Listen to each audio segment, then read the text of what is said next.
Is it possible? Let's say that we're entertaining a theory in which there's physical stuff, maybe conscious states are in some kind of a separate system. Obviously, they're related. And then there's an abstract system. Maybe that's where the laws of physics resides or something.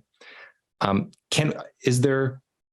each of these equally fundamental? So is it possible that we could dispense with the abstract stuff? It might be. Like there's a theory here. I think it's called, what is it called? I forget what it's called, but it's something like, the laws of physics are ideas in the mind of God. So maybe all we have is, physical stuff and mental stuff. And, the mental is more fundamental and you don't need the abstract stuff. Can you dispose with the physical stuff? Well, I actually think you can. I think it's conceivably possible to tell the idealist story, which says that everything is mental, everything is an experience, everything is an idea. I don't take that position, but it's at least conceivably possible that the most basic story we tell about the physical world is wrong. Is it possible to dispense with the existence of consciousness and conscious mental states? I would say no. That one, there's no true story that we could tell that is possibly true in which our conclusion is consciousness doesn't exist. Hey folks, welcome to the Dark Horse Podcast. I have the great pleasure of sitting today with Steve Patterson, who you may well not know, but you can find him at steve-patterson.com. You may also want to check out his podcast, which is called Patterson in Pursuit. Am I correct about that, Steve? Indeed, yep. Well, welcome to Dark Horse. Hey, thanks for having me. So you are an independent philosopher, which independent and philosopher would both be pursuing as terms here, but let's just say that's a fascinating category to me. I take philosophy very seriously as a tool for getting logic correct. And I also find the idea of someone doing this independently very tantalizing. I will say, for my audience's benefit, I became aware of you when I read an essay that you wrote recently on a topic that is near and dear to my heart. You wrote about the question of whether or not we are in a dark age. And I don't know how long I have been arguing that we are in a dark age. I know that when I searched my Twitter feed, that my references to it go back to 2009 when I signed up for Twitter. So it goes back at least that far. But in any case, it's a claim that I have made to people, and mostly I get blank stares. How could this possibly be a dark age, given all of the marvelous technology around us, the appearance that we are so scientific? So in any case, I was fascinated by your essay, and I felt it was important that we talk about this very interesting topic. Great. I can't wait. Thanks for inviting me on. This is also a topic near and dear to my heart. For what it's worth, I'll give you the brief story here. So I was interested many years ago I started my intellectual journey in political theory and economics, which seems very far away from philosophy. But I realized after a few years of researching political theory that a lot of my assumptions were coming from the domain of economics. And then after studying economics, I realized there were questions in the methodology of economics that I found really, really important. Like there are different ways to come to economic conclusions. You could go out in the world, you can make a bunch of testable predictions, and maybe you figure out how the world works economically that way. Maybe you sit in an armchair and make deductions. Maybe that's the right approach to figure out economic knowledge. And I realized questions of economic methodology are really philosophy. It's really just the epistemology of economics. And then that sucked me into the philosophy world. I said, okay, well, I'm no longer just interested in how we discover economic knowledge, but how do we know any knowledge generally? How do we make any claims about anything? Is there any truth at all? And if so, how could we arrive at it? And so that's how I got sucked into the philosophy domain, was actually through politics and economics. It wasn't because I've been a lifelong philosopher. Yeah, actually, I have a parallel story, which is I wasn't especially interested in philosophy. In fact, I was frustrated by it for the most part until I became interested in evolutionary biology, which has two branches. There's adaptive evolution, which is the part I'm interested in. But in order to do adaptive evolutionary thinking well, you have to have a proper phylogeny. So you know which creatures are related to which other creatures and in what way, and then you can describe the patterns of adaptations that have emerged on that tree. But the problem is there are intense philosophical debates about what the right way to construct those trees Interesting. might be. And so I started to take it seriously. And the more I did that, the more I realized that actually it wasn't just phylogeny that depended on this. It was your ability to think about anything clearly depended on your understanding of the philosophical dependencies that allow logic to work or cause it to fail. Right? If you don't have to know them explicitly, but you do have to do it right, or it doesn't work. Our first sponsor for this episode is Allform, a company that makes terrific custom sofas. We like them so much, we have 2 of them. What makes this sofa so terrific? For a fraction of the cost of traditional sofas, you can customize size, layout, fabric, and color.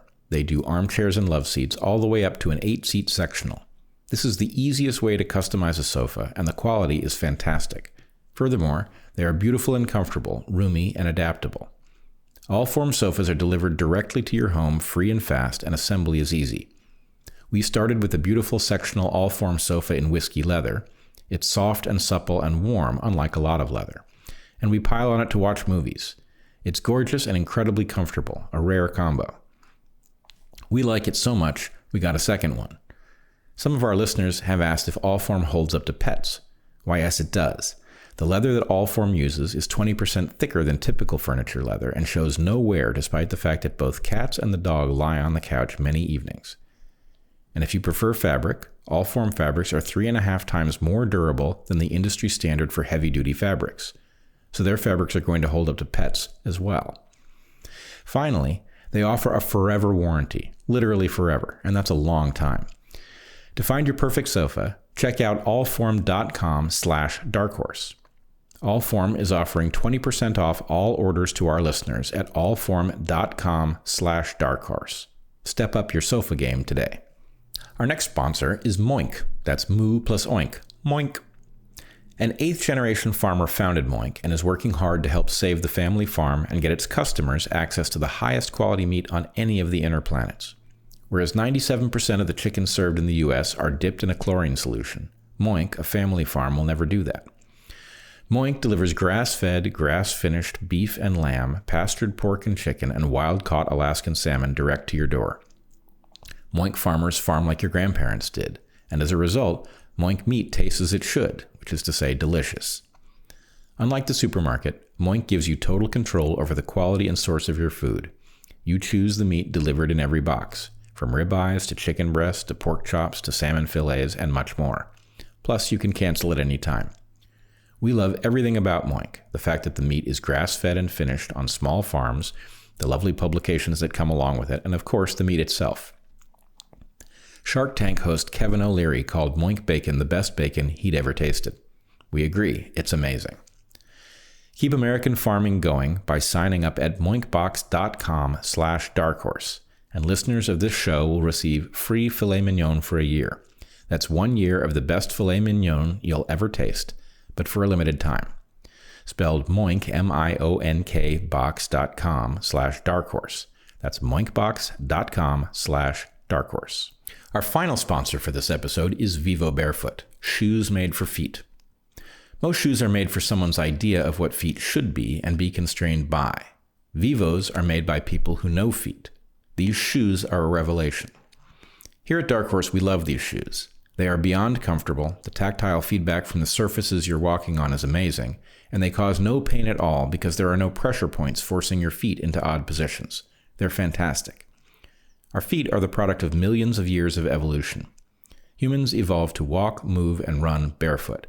But modern shoes that are overly cushioned and strangely shaped have negatively impacted foot function and are contributing to a health crisis, one in which people move less than they might, in part because their shoes make their feet hurt.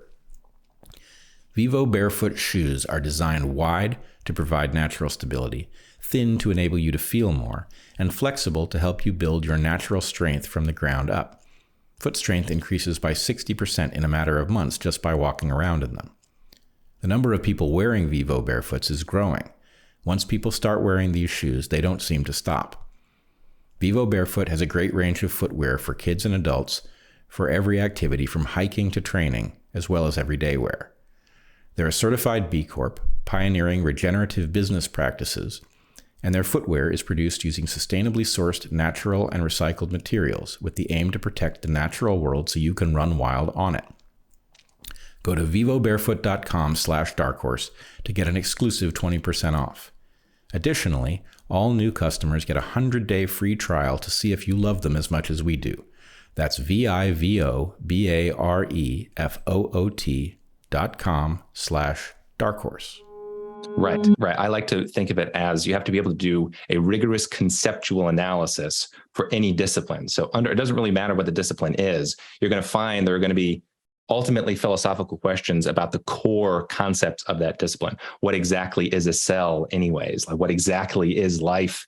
And are we sure about what the definition is? How did we arrive at that knowledge? Could we be wrong? It doesn't matter what the discipline is. You're going to find those core concepts have to be examined, which I thought was sort of obvious. Like, I sort of intuitively thought that was obvious. But then as I've researched different domains, I realized that is not only is it seem to be not obvious, people are allergic to it. And I think it's shocking and preposterous to step back and try to do the deep conceptual analysis of things. Like, actually, I worked in the nonprofit world briefly at a nonprofit that was focused on economics, teaching economic theory, let's say, to young people. And in this job, I was talking with professors who I had assumed had already sorted out questions of economic methodology, where I was like, okay, these are already professionals, they have the formal training. I was very naive. And I thought, like, when I would talk to them, bring up some of these interesting questions to hear what their resolutions were, they didn't, it's not even that they had bad ideas. They didn't have any models at all. They had no epistemology of their own domain. And I thought, oh my gosh, this is a scandal. I can't believe this. And then, to my shock and horror, as I've researched other domains, I found the exact same pattern. Is nobody, like, people don't seem to be asking these types of questions. Yeah, I don't want to say every domain, because I think there might be one important exception, not a domain, but a temporal phenomenon that excludes a domain temporarily. Okay. But I do think that in general, this is the truth of almost every domain, almost all of the time. Okay. Well, so I do want to ask you about that. So, what is the exception here? Because I'll tell you, from my experience prior to investigation, I would have intuitively thought there are a couple of areas which couldn't possibly be making the same oversights. And that would be, number one would be mathematics. And there was another one, less confidently, I thought was physics, that the mathematicians and the physicists are supposed to be the most rigorous of all. Surely they are engaging seriously with their conceptual frameworks. And then I found that's not the case, that even in math, what seems to be the purest of all, like pure logical deductions, they have not established a bunch of critical concepts stretching back, it turns out, for at least a century. And I'd love to talk about this in more detail maybe later, but at least a century, you've got ongoing critical foundational crises that are not resolved even by the mathematicians. So I thought, even if the mathematicians are polluted by this, there's no refuge. But you think there is? Well, there's an exception. First of all, I do. I want to plead the case for the mathematicians. I think you find yourself much more forgiving of their foolishness if you realize that they are apes. Right. Okay. They may be mathematicians, but they are apes doing math, right? And well, see, they're doing all right. That conclusion. Yeah, no, that's true. When I say that, though, people go, that is about the most offensive thing you could possibly say. But when you say, because you're a biologist, you're making a technical claim, I agree. Okay. Yeah. I mean, it's also a ruthless accusation about them, which I hope they will take personally. But it's also a technical claim about phylogeny again. All right. So my exception to the rule that everybody is really confused about the fundamentals of the work they think they're contributing to is a field in the process of enlightenment, I believe, may temporarily have insight. I don't think it's global, but I think that fields, when they are actually in the process of, my model for this involves, you have some sort of an insight that kicks loose it opens a landscape.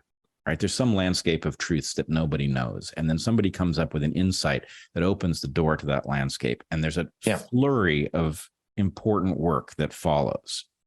That flurry of important work is a temporary state, but it is a very different state than the hunting around for the next insight that opens the next landscape. And so I guess what I would say is I find my colleagues in evolutionary biology much more confused than their immediate ancestors seemed to be.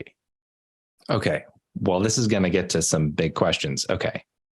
So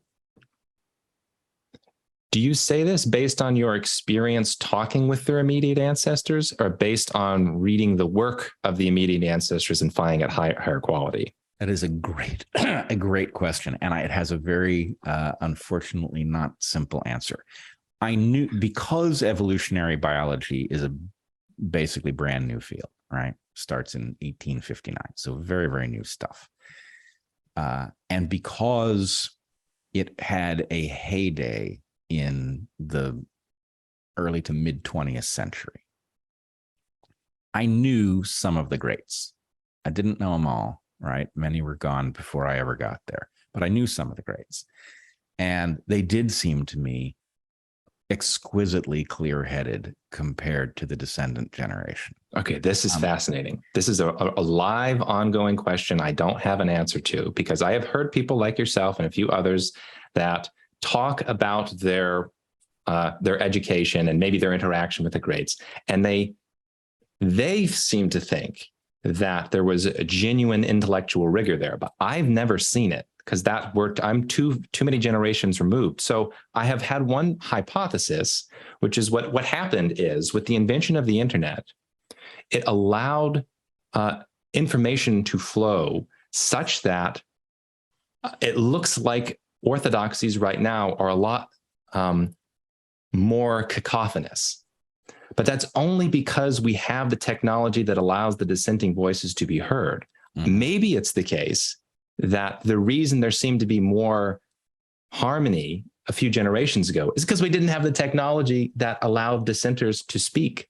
Well, so another way I would say this is, wouldn't you expect that with a technology like the internet, we would see the disassembly eventually of the great structures of knowledge that were put there by the previous generation?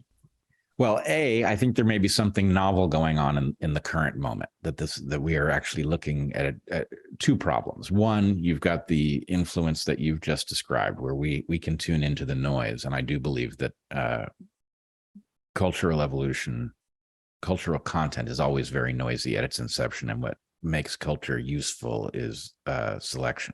So basically what persists, it tends to be much wiser than the back and forth by a lot. So there's also a Lindy effect here with respect to the ancestors, right? The ancestors whose work stands the test of time strike us as the greats of the past, whereas people we might have thought were the greats of the past that have been dispensed with because they turned out to be mostly wrong, they get forgotten. So there's a lot of different things that can cause this illusion. But here's the really interesting data point that I have, and I only have one of them, but wow, is it interesting to me. So I learned from three great mentors. Okay. One of them was Bob Trivers, who's still alive. I still know Bob. I learned a ton. I was an undergraduate. He was my advisor of his. And I learned from Dick Alexander, who was not as famous a person, but was as clear-headed a thinker as anybody in his generation of evolutionary biologists. He was like a Dawkins-like figure. But he was, his sentences were so complex that I think he just did not reach the audience that Dawkins did. But anyways, brilliant guy. And I learned from Dawkins, who I never met until 2018, but I learned because he wrote so much. And I was able to read his books, and they really resonated with me. And so I learned that he was the mentor I'd never met until 2018. Okay. When I did meet him on stage, and we had an extensive interaction, which was only partially captured on video, unfortunately. Okay. There's some of it is available, but some of it was lost apparently to everyone.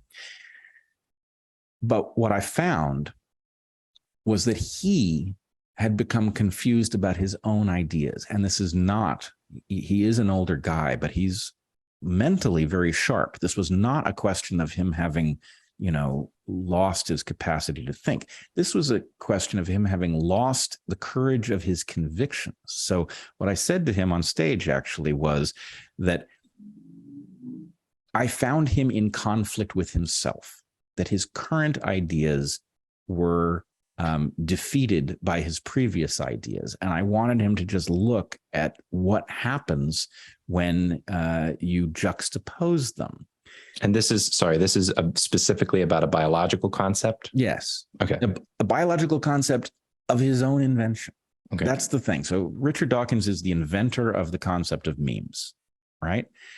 And memes, so cultural evolution was understood to exist, but you really needed the concept of memes to turn it into a rigorous object to study. And what I found when I talked to him about the meaning of cultural evolution, the meaning of mimetic adaptation, was that he viewed it as trivial and basically analogous to genetic evolution. But he did not understand that it was actually the potent force that made our species capable of the unique evolutionary tricks that it can do, that no other creature can do, right? He sees, he sees Happy Birthday, the song, right, as a good example of how memes can evolve.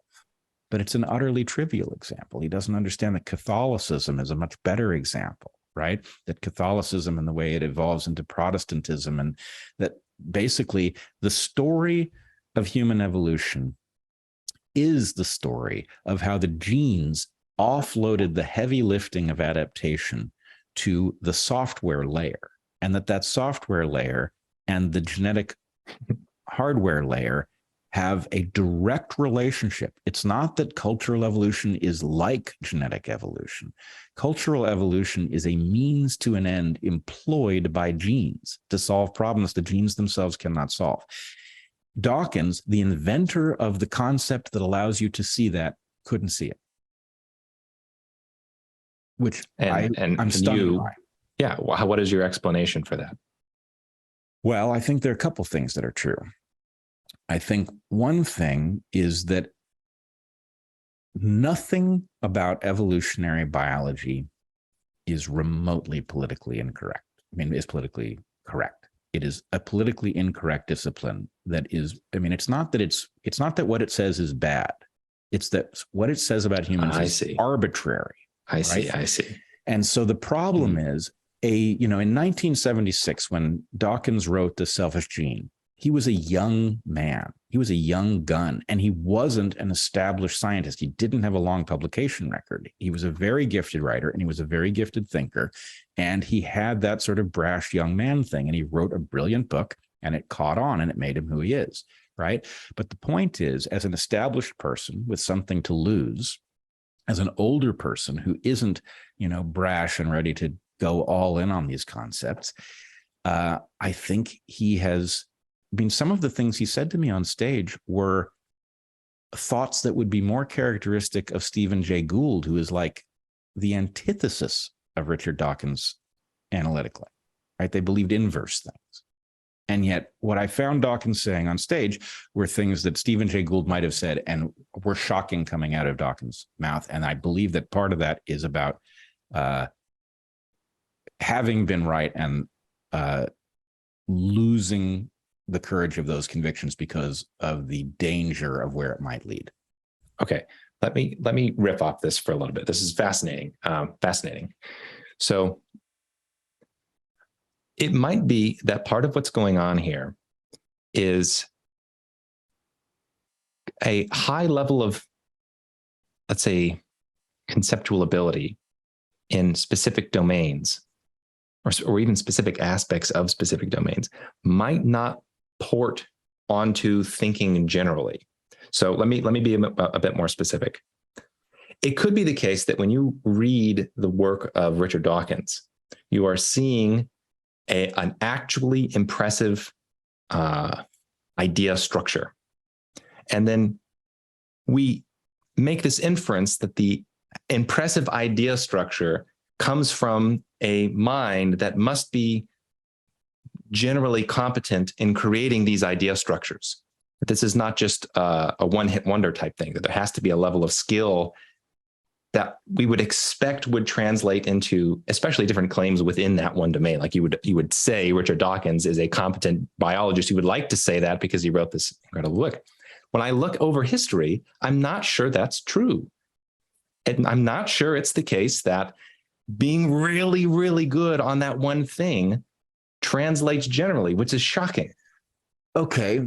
This is beautiful because I actually have in this. I mean, I hate to do, Richard, if you're watching, I apologize for analyzing you this way. But here's the problem with what you just said. Okay.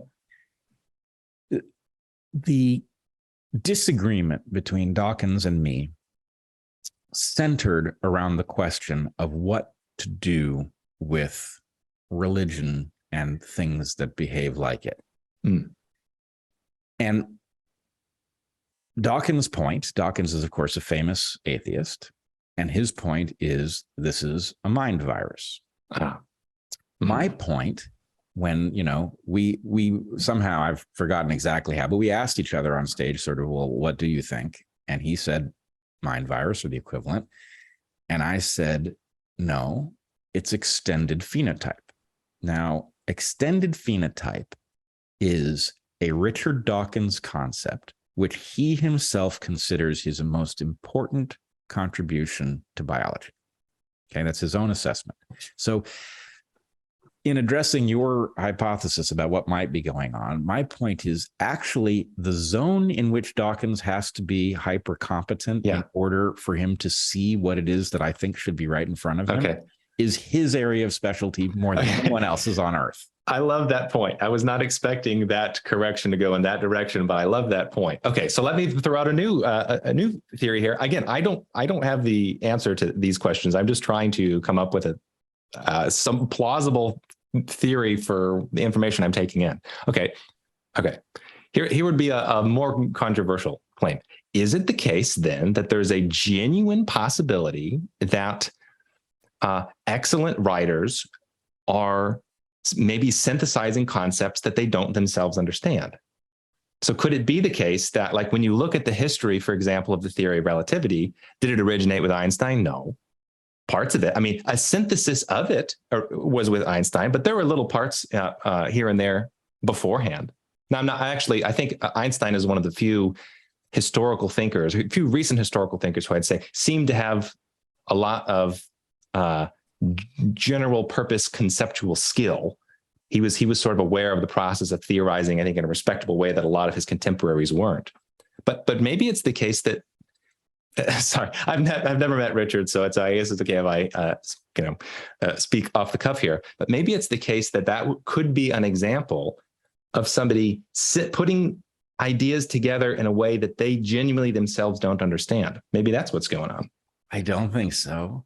And I think now I'm putting together all of the things that happened surrounding this conversation, and I'm realizing that I might have the answer as to what happened. And it was almost the way it unfolded was very shocking.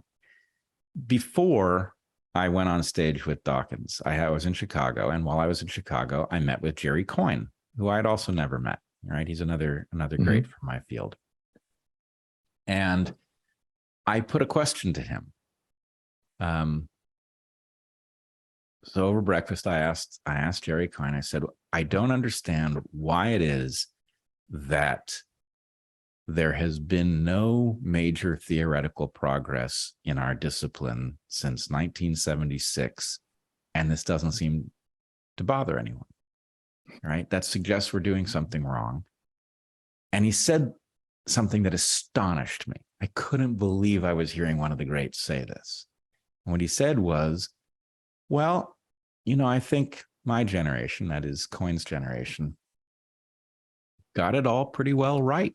And there wasn't a lot left. Okay. So I'm sorry, continue. Well, that's only half the story. So first of all, I used to believe that myself. Okay. When I started studying with Bob Trivers, I did feel like I'd been born too late because I thought I was good at evolutionary thinking, but all the big stuff had been done. And it took me a while to realize how many big questions were completely unanswered. And you just didn't hear them very often because the lack of progress had caused people to learn to stop talking about it, right? And it was like question after question. Big fundamental stuff was unanswered. And as soon as I figured that out, I knew what I wanted to do with my life, but I didn't see it immediately. So Coyne was sort of revisiting this idea that they had gotten all the big stuff right and the only things left were cleanup. Now, here's the part that blew my mind.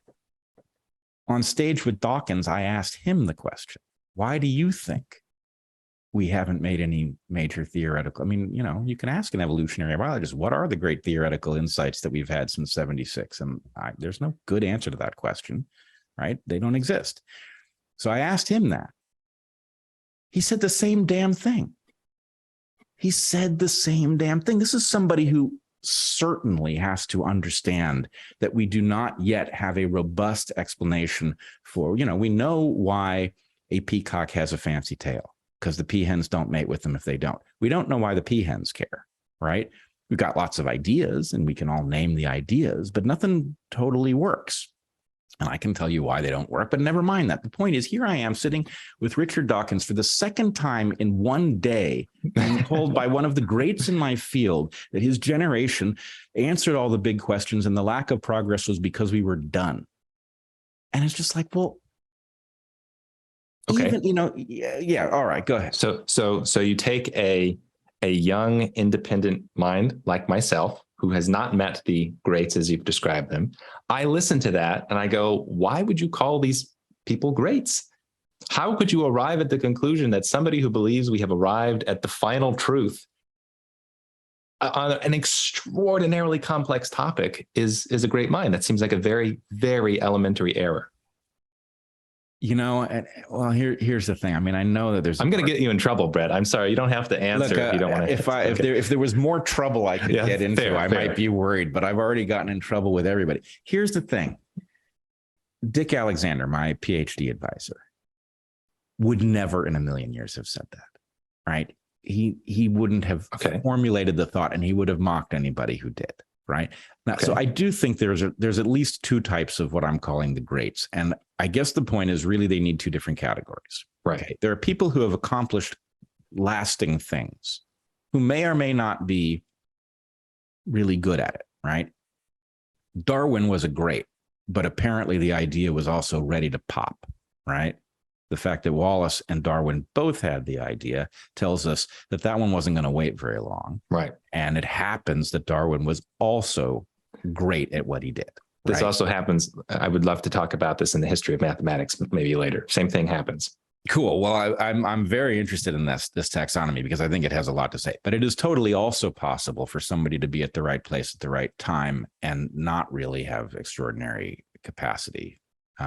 I don't think that could possibly be true of Dawkins.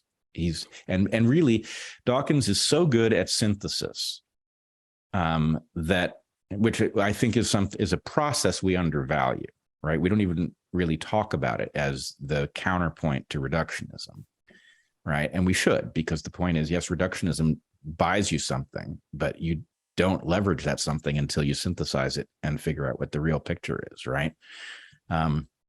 So anyway, maybe I'm making excuses for the man, or maybe my inkling is right that something changed about his level of intellectual courage. Well, let me ask you one more question on this. So you said you had an example of somebody who you considered a great who would never make the claim that we solved biology. Okay. So do you think what was that gentleman's name? Dick Alexander. Dick Alexander. Okay. Do you think that Dick Alexander would consider Richard Dawkins a great?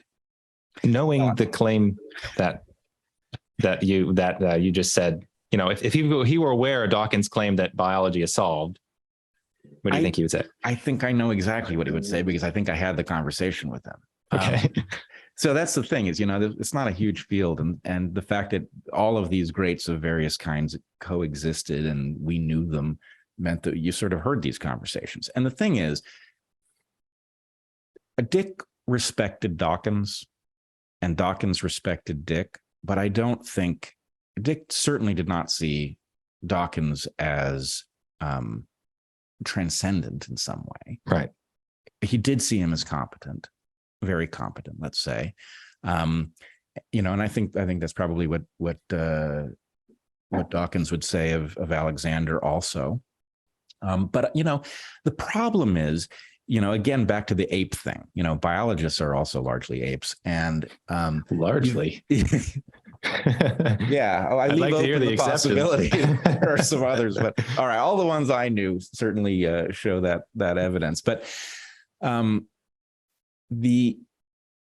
there is resentment of a guy like Dawkins because of you've got all of these bright people in a brand new landscape of ideas, figuring out how a whole different type of biology works and making tons of progress.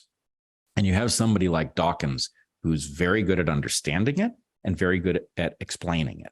And so he disproportionately shows up on the public's radar because of his position, which I think did Dawkins a disservice, because his real gift was synthesis, which I believe is actual science. It's not popularization. Synthesis is as important as reductionism, right?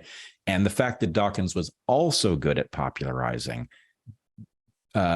got him dismissed too easily. But anyway, Dick respected him, but I don't think he thought Dawkins was special, except in his ability to communicate, which everybody agrees is extremely good. So I think that is a consistent pattern that we would see across disciplines, where the people that the general public and maybe undergrad students would consider as greats aren't. I think generally when you look closely at different disciplines, it looks like there are a few brilliant original minds that are coming up with original concepts, doing interesting work. And then there is another type of mind, which is the articulator, somebody that can skillfully talk about the concepts, do a interview for PBS that becomes that gets the cultural designation of this here as an intellectual. And then problems are caused from that moment, because what happens is, like, there is a complex social phenomenon that happens where people will start to take sides. And now there are going to be, it seems to be within academia as well. There are going to be defenders of the personality and critics of the personality. And then very shortly, it is difficult to carefully reason through ideas because people start playing a social game. And now, I mean, the COVID stuff was the incredible example of this, right? How many people who took a very strong position on either the vaccine or ivermectin or whatever do you think were genuinely sitting down on either side and thinking through the concepts carefully? And how many were playing a social game? I think that's the same type of phenomenon that happens in academia as well. Well, it's interesting. There's also another dimension to what you're calling the social game, right? There's a social game, the trivial destructive version of it, where you sort of jockey for recognition without contribution. But the thing, it's interesting to talk about Dick Alexander in this context, because the way who Alexander really was that he produced a huge number of students. And to my knowledge, they all, revere might be slightly too strong a word, but the respect that group of people holds for him is unparalleled, right?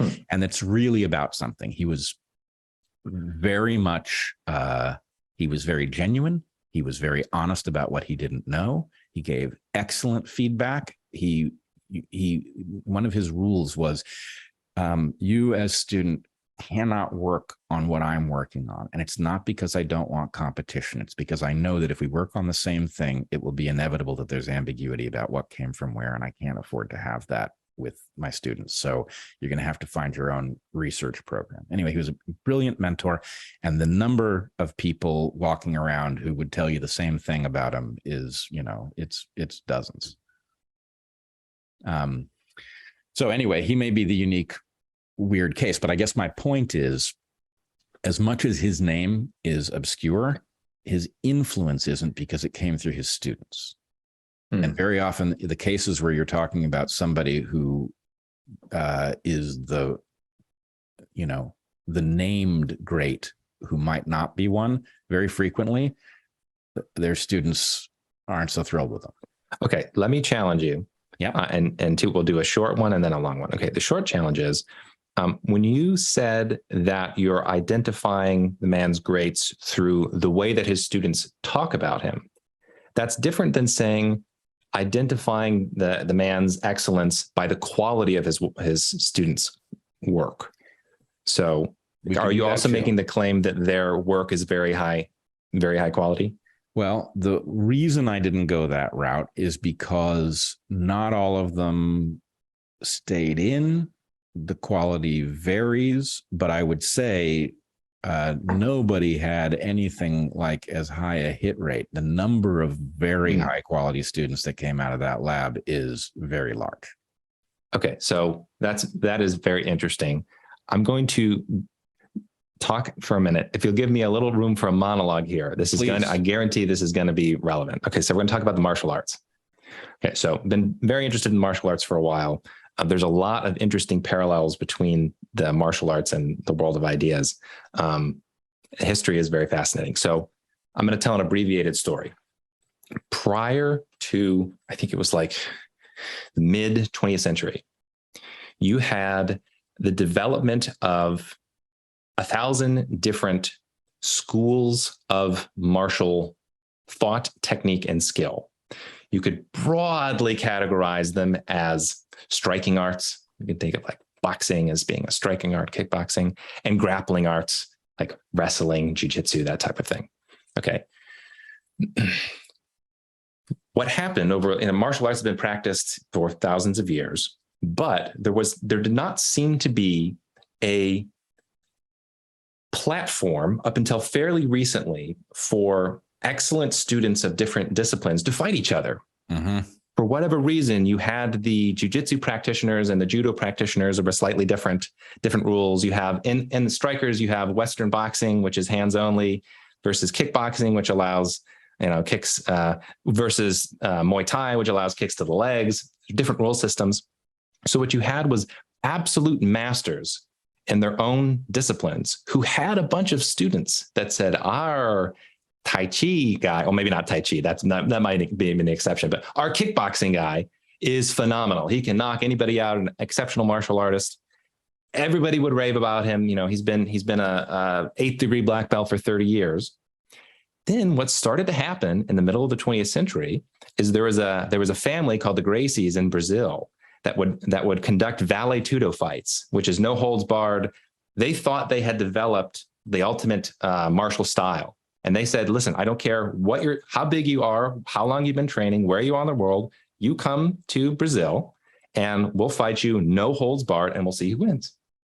It was both an excellent methodology for getting closer to the martial truth and a great marketing tactic, because it's like, hey, what's happening here? So the abbreviated version is this is called Gracie Jiu-Jitsu, announced as Brazilian Jiu-Jitsu, was totally revolutionary and dominated a bunch of traditional martial arts that had the super strong bodybuilders that could knock anybody out.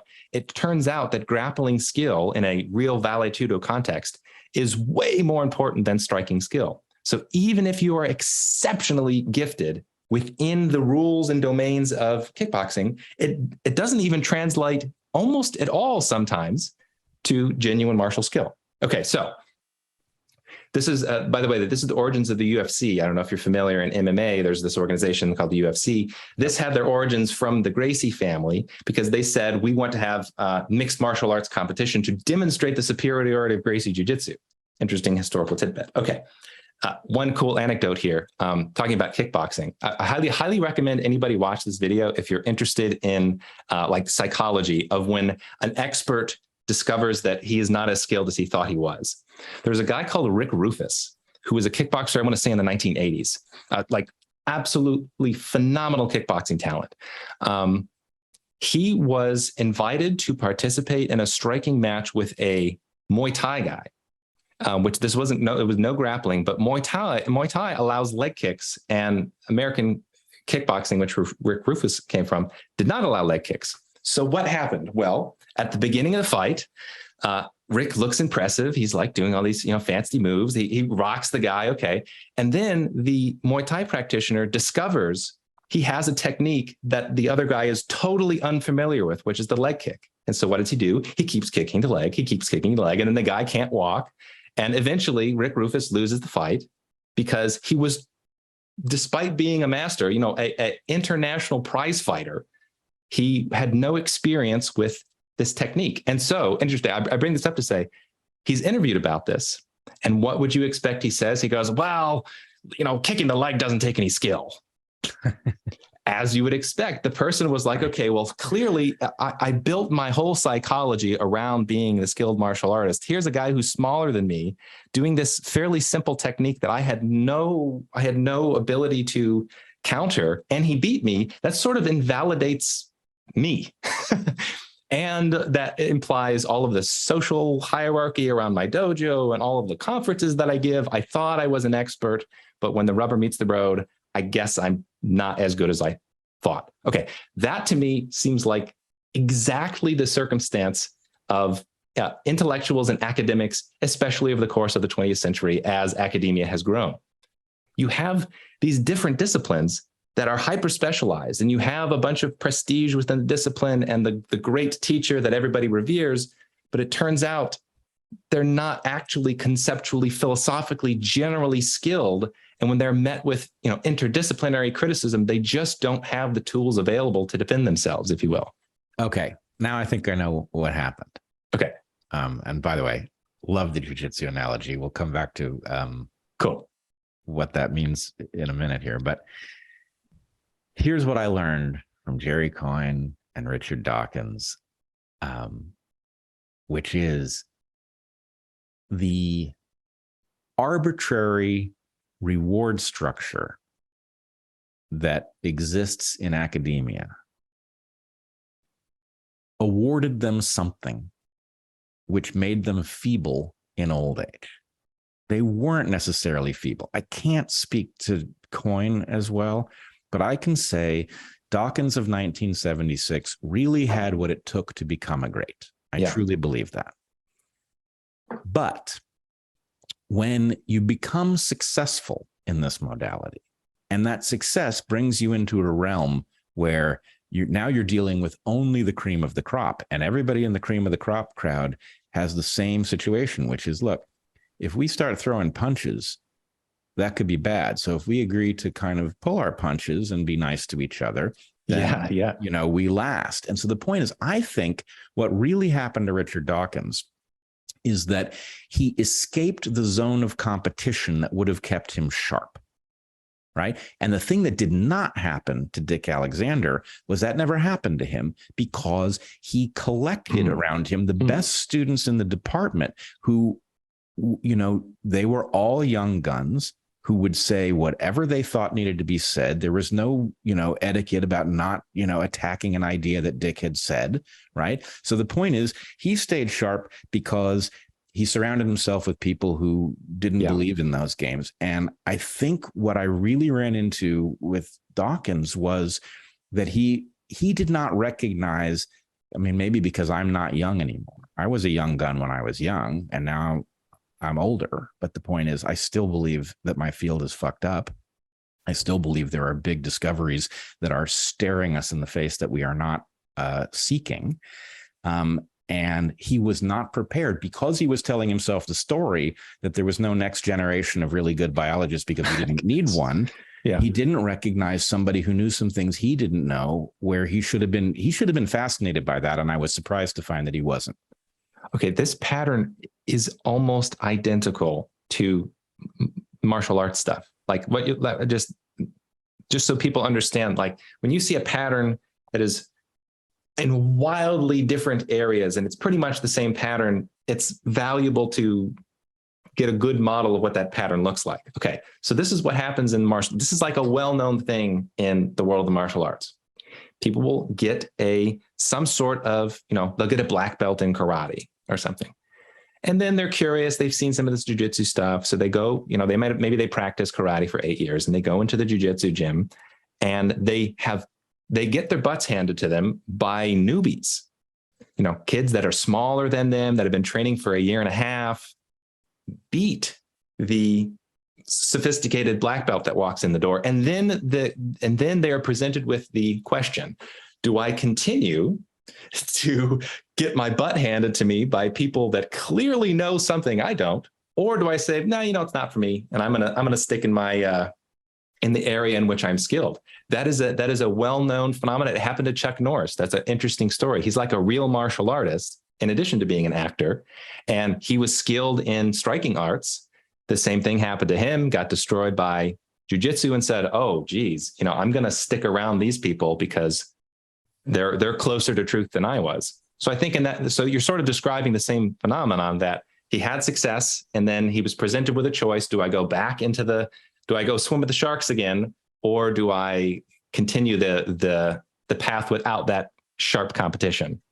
Yeah. I mean, and in fact, it's almost too good, because the belt system is like a multi-tiered tenure system. Yeah, the point like is, your black belt should be temporary. As long as you stay in, right? As long as you demonstrate that your skill is a match for people at this level, you keep your black belt, but it should degrade. You should go back down. That's actually a thing. There are some schools where if you tap out somebody of a higher belt, you swap belts. Oh, that is a good thing. Sense to me. Yeah. So actually, this is kind of crazy how well this analogy works. But I'm sure you will not be surprised to hear what happened to Gracie Jiu-Jitsu. Well, it exploded in the 1980s with MMA. It was like everybody's like, oh my gosh, this is obviously closer to truth.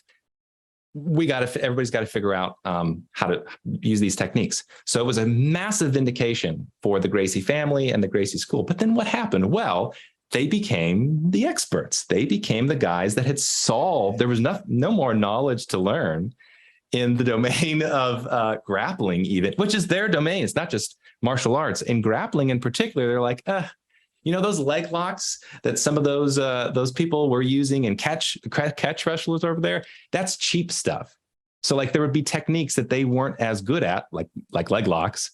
They would be caught by the other grapplers and they would then poo-poo those techniques. It's the same story. So they became, I still have an enormous amount of respect for them and everything that they've developed, but some of them have become the experts whose skill level has not improved since the 1980s. They're still doing the same techniques while others have continued to evolve and iterate. Yeah. Well, have you heard that story before? Nah, I don't know that story, but it does not surprise me. I mean, No, I mean in the abstract. Like, is that not exactly what happens in academia? It happens in everything, and it's terrifying, right? Like, I fear, how do I will invest anything in making sure that doesn't happen to me. I think I may know now that the solution actually is the equivalent of students, young guns, whatever, right? You can stave this problem off by making sure that you are in the arms race, that you are not resting on your laurels. But anyway, that is fascinating. I did want to say, I hear in the way you think an awful lot of analogy to the way I think, where you're borrowing, you're a philosopher, right? So of course you're interested in MMA, right? Naturally. Well, naturally, but I do find it very natural. So the way, you probably know nothing about my biology, but my specialty is trade-offs. And my claim is that although biological trade-offs have been long recognized, that we are missing the fact that there is actually a set of rules that govern them. They are not haphazard things that emerge here or there, that we can actually specify. We can talk about the rules that govern trade-offs, and that I think essentially every big unanswered question in biology that I'm aware of can be readily answered if you approach it through an understanding of how trade-offs have to work, the fact that there's a taxonomy of trade-offs. And, so you may be looking at different trade-offs. But in any case, the point is, how did I get there? Well, I did what you just did with MMA. I used some disciplines that I knew well that were complex, but simpler than biology, right? So photography was a very useful one for me. Aviation was a very useful one. Yeah. Bicycles. Oh my gosh. These were places where there was enough complexity for there to be trade-offs, but there wasn't so much complexity that it just got lost in the noise. And so if you can extrapolate from those areas and then say, well, all right, here's how it works in a bicycle. Yes. How would that look in the world of birds? It was very clarifying. Yes. So definitely, I definitely have similar story there where a lot of my interest, not just in academic stuff, is in, let's say, extracurricular learning. So I've been fascinated by, chess and the jujitsu stuff and musical stuff. And I've got a ton of hobbies. And what I found fairly early on is a lot of the patterns that you discover in chess are directly applicable to jujitsu. I mean, they're practically the same thing if you just orient them a little bit differently. Instead of chess pieces, you're dealing with limbs, and that this is true of music. If you develop some musical skill, you're going to discover patterns that are generally applicable. Sorry, I just needed a notepad here. Okay. Yeah, it's an issue of variations on a theme. Yeah. And the way I, my note card in my mind for, the thing I say to students to get them to sort of start developing that understanding is that the universe is composed of a very tiny number of types of objects, right? Just even the fundamental physics, it's not made of very many things, right? But it's obviously hugely variable. So if you're going to build a universe as complex as this one out of a tiny number of Legos, you're going to get some themes that repeat, right? And so being able to spot them between domains is effectively, it's like a cheat code. It is, absolutely. Right? And they build on each other. So Right. you can learn skills way faster just by having high skill in a totally unrelated domain, which is also one of the reasons why I balk so hard when people are skeptical of interdisciplinary knowledge and claims. They're like, oh no, you got to stay in your lane. I'm thinking, you got to do the opposite. You got to swerve everywhere you can, like get the biggest truck that's taking up as many lanes as you possibly can. That's a better way of learning. So here's the reason that they're skeptical of interdisciplinary studies is because interdisciplinary studies is a euphemism for lack of disciplinary studies. Okay, fair. So they've got the wrong impression, but I agree with you that, and in fact, this is part of why I love evolutionary biology. Since all of biology is evolutionary, this is a license to transgress every disciplinary boundary, until you get to inanimate objects, right?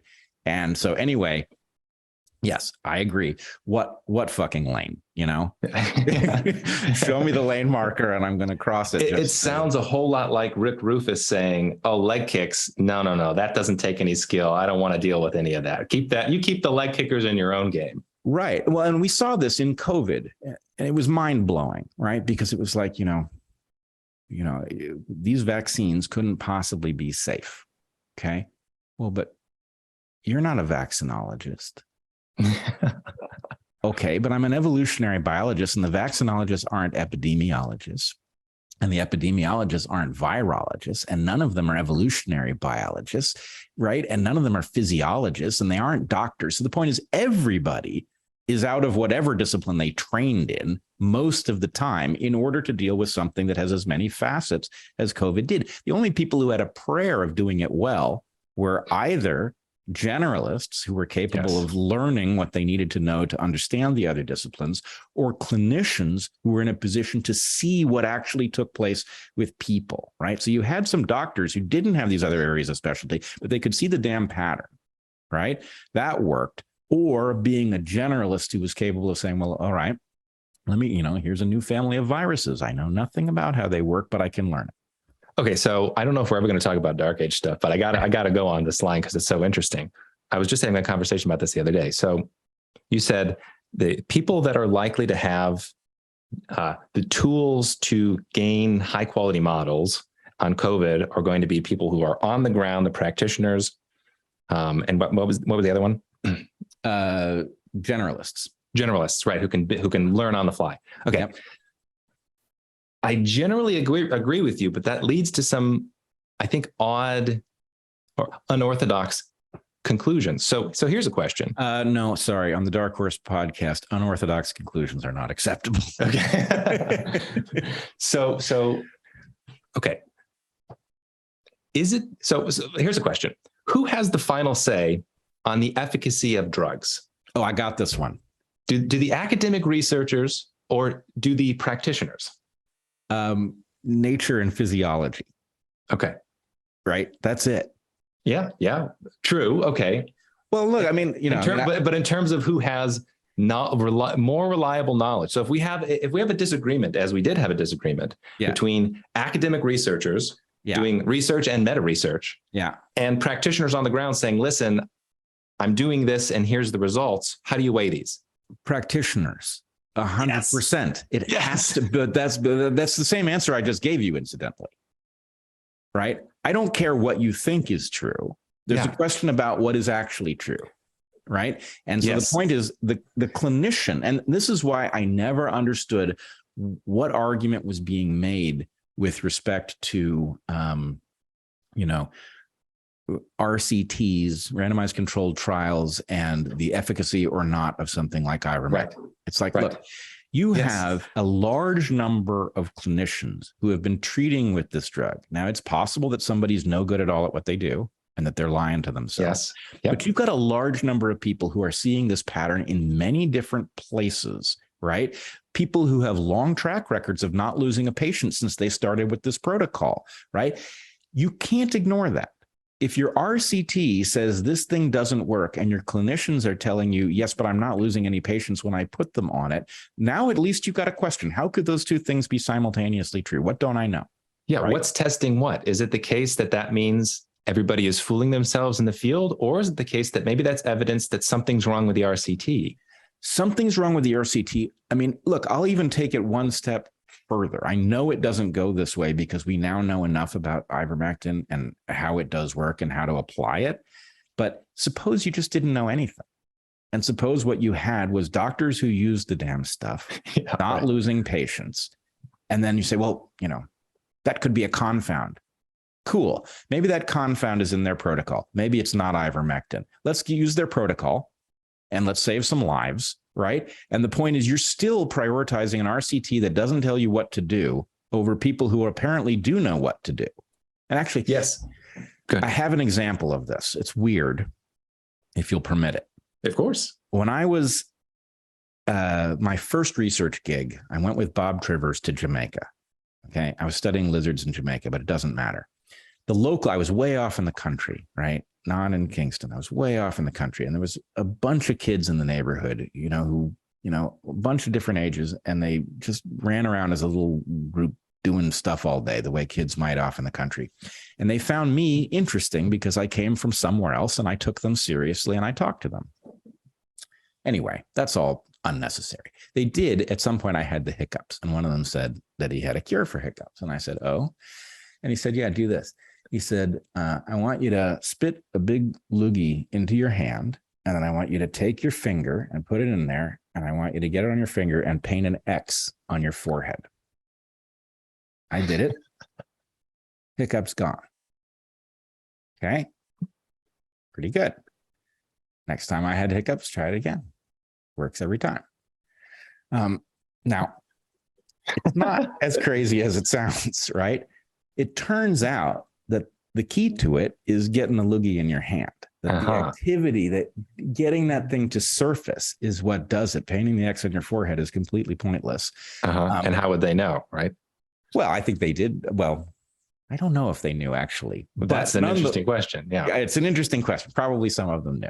But, probably the joke is that they can get you to put your own spit on your forehead. But anyway, the point is, okay, it's a protocol. And some of it actually is useless. And some of it is the thing that works. But in a world where you would throw out a protocol that worked, right, because your RCT said the drug wasn't effective, like, what kind of fool are you? Okay. There's so much to say there. Okay. I do want to give another interesting example of this. Yep. So there are a lot of superstitious beliefs that got a bad rap from the scientists of the last couple of centuries. Because it turns out that practices might work for reasons we don't understand. There's yeah, right? Shocker. So one of them I came across the other day I thought was interesting was the burning of sage in a graveyard. So if you're trying to approach this in a non-empirical fashion, an academic fashion, you would say what a ridiculous superstitious practice that somebody would walk around and burn sage as a funeral rite. It's a non sequitur. You're burning an herb. The dead is there's no connection. Well, it turns out that I guess sage smoke is some antimicrobial. So if you're around corpses, it would actually make sense that would be a practice that is going to be a good thing to do, even if the story that is told is that it's to ward off the spirits. They might not know, but it still works. So one of the things that Dawkins and I tangled over is, so my argument for religion is that it is literally false, but metaphorically true. That's my category. Literally false, but metaphorically true. And what it means for something to be metaphorically true is that if you act as if it is true, you outcompete someone who acts according to the fact that it is false, right? That's a good way of putting it, yeah. In other words, if you act so as to go to heaven, you will not find yourself in heaven. But the advantage to your genes of your having behaved that way may be so great that it is worth all of the costs that come along with behaving that way, right? So anyway, this is exactly, and it's like this. Let's take this example. The Bible, the Old Testament, describes Yahweh as being incensed by filth, that is shit, in camp, right? Yahweh is not cool with people shitting in camp. Right. Okay. Well, here's the problem. Yahweh doesn't actually exist, right? So he can't really be incensed. But if you behave as if there's a dude in the sky who knows everything you do, and he really doesn't like that behavior, it just so happens that you do the same thing that the germ theory of disease would lead you to do, which is keep feces away from where people are going to step in it. Okay, let me add a little bit here. So you've just given an example, I think, that is what it should sound like when coming from an evolutionary biologist. That might not be the right way to frame things, though. So there's an assumption when you say that Yahweh doesn't exist. That implies maybe what Richard Dawkins' conception of Yahweh is. So what if it's the case? Just for example, what if it's the case that when religious people are talking about God, some of the time, not all denominations, but some of the time, they're actually just talking about reality, or like the structure, the inherent structure of reality. Now, if I start saying, well, you're a human, and what is Yahweh's relation to humans? Well, it turns out Yahweh really doesn't like nature, reality, the structure outside of us doesn't like and will punish you for having shit in the camp. Now, suddenly that starts to make a lot of sense. I totally believe this, right? Okay. And in fact, I talk this way. I deliberately talk this way, right? Because it is important, right? So my conception is religion has various components. They do different jobs, okay? The key thing that religion does is guides you in ways that affect your behavior so that your behavior is modified in a way that enhances your fitness, right? There's a lot of story that goes along with that to make it work, to make it memorable, to get you to prioritize things well. And story doesn't have to be true at all. In other words, atheists focus a lot on the fact that the creation myths can't possibly be right? They're transparently false. But the point is that their purpose is not to be true, right? Their purpose is to begin the story, to get you in the right mind frame so that you can get the advice, the directives, the prescriptions are the things that are where it is capable of affecting your fitness, right? So it's like, I think of it as, the trunk of a tree. The trunk of a tree is not productive, but the trunk of a tree gets the leaves up to where they can be productive, right? You can't eliminate the trunk because it's not productive. It's a necessary cost. And so anyway, I do agree. Religious people, and I know lots of them, and I talk to them, and I have good relationships with most. They are not you can't, to synonymize them with their creation myths is absurd. Yeah, it's preposterous. Right? Yeah. It's preposterous. And that, and the other thing, well, boy, does this one drive people like Dawkins nuts, is to point out that the very thing that religious people do when they use vague references to God to sort of fill in for the part of the story we can't quite explain in deep terms is exactly what we do in science and have to, right? Yeah. Good science depends on the ability, okay, whatever your discipline is, you're walking into a structure in which here are some things that we do understand. And then here's some other things that we do understand. And the things that are between them, we don't yet understand. And we have to put something in that space that doesn't destroy our ability to think in the two places that we understand. And it's probably not going to fit exactly what goes in that space when we ultimately understand it. So the point is giving yourself leeway to say something, a vague model that is approximately right, that fits in a spot temporarily, is absolutely necessary. Yes, though that goes very, very, very deep. So in the story that you have been telling about what nature and reality is, I think you said something like, it's all reducible to fundamental bits, little Lego pieces. Is that true? The characters in the novel you're telling are the fundamental bits. In the story that I would tell, I think one aspect of reality is the fundamental bits, and very, very fundamental. I'm a finitist, so I think there's actually Lego blocks of space. I think that's a good way of thinking about space. But I also think there is consciousness that I cannot find a way to reduce the texture of my conscious experience to three-dimensional, spatially extended Lego blocks. So you're a panpsychist? Not quite. I'm actually I'm a pluralist. So I think that there are different categories of existence. My guess is there are at least three. I think you have spatially extended blocks, the physical world.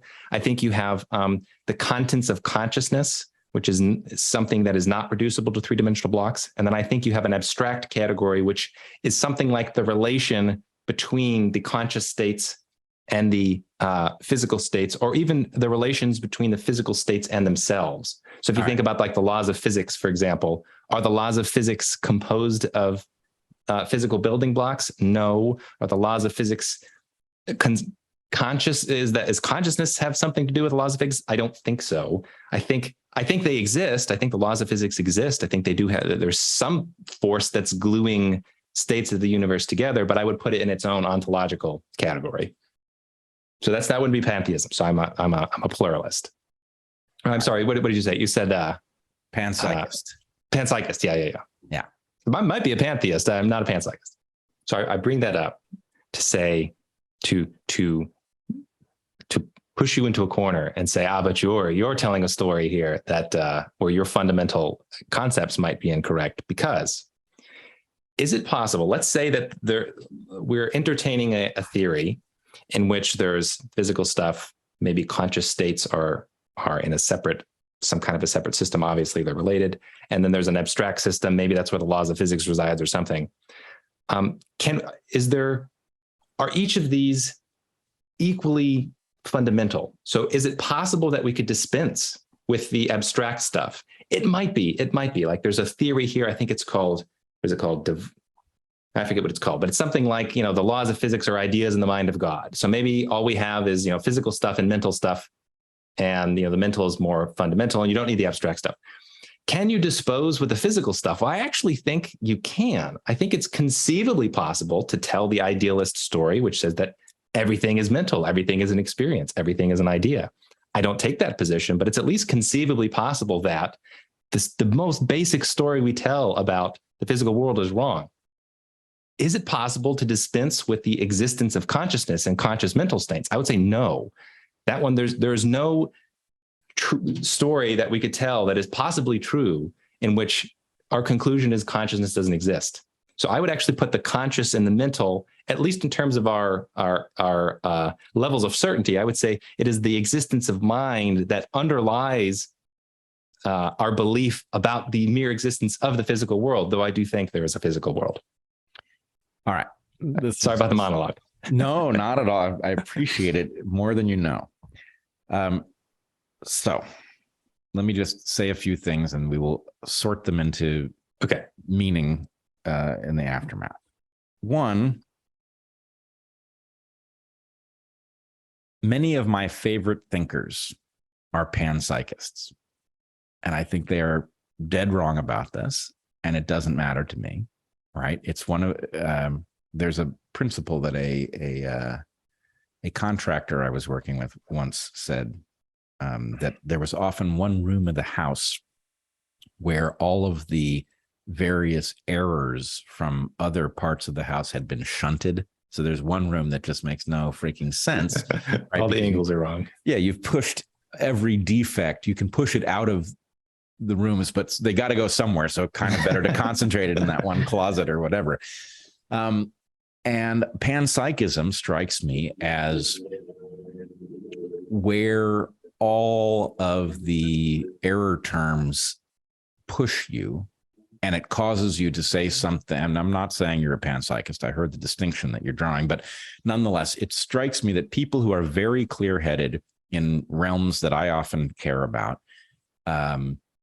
end up panpsychist because all of the error terms get pushed there. And it's like, well, if we just make consciousness into a fundamental, then problem solved. And it's like, no, problem deferred, not solved. Right. So here's the other thing.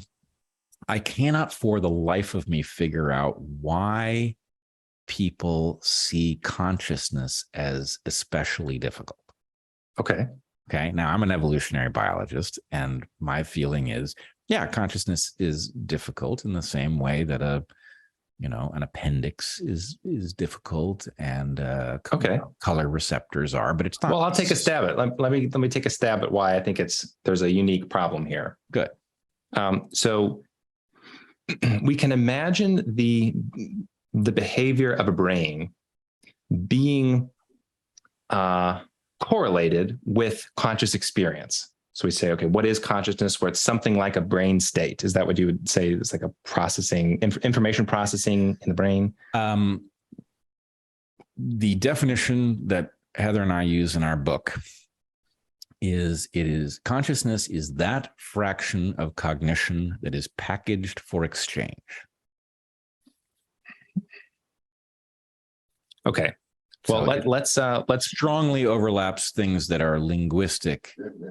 So a conscious thought is one that if somebody said, "Penny, for your thoughts," you could convey.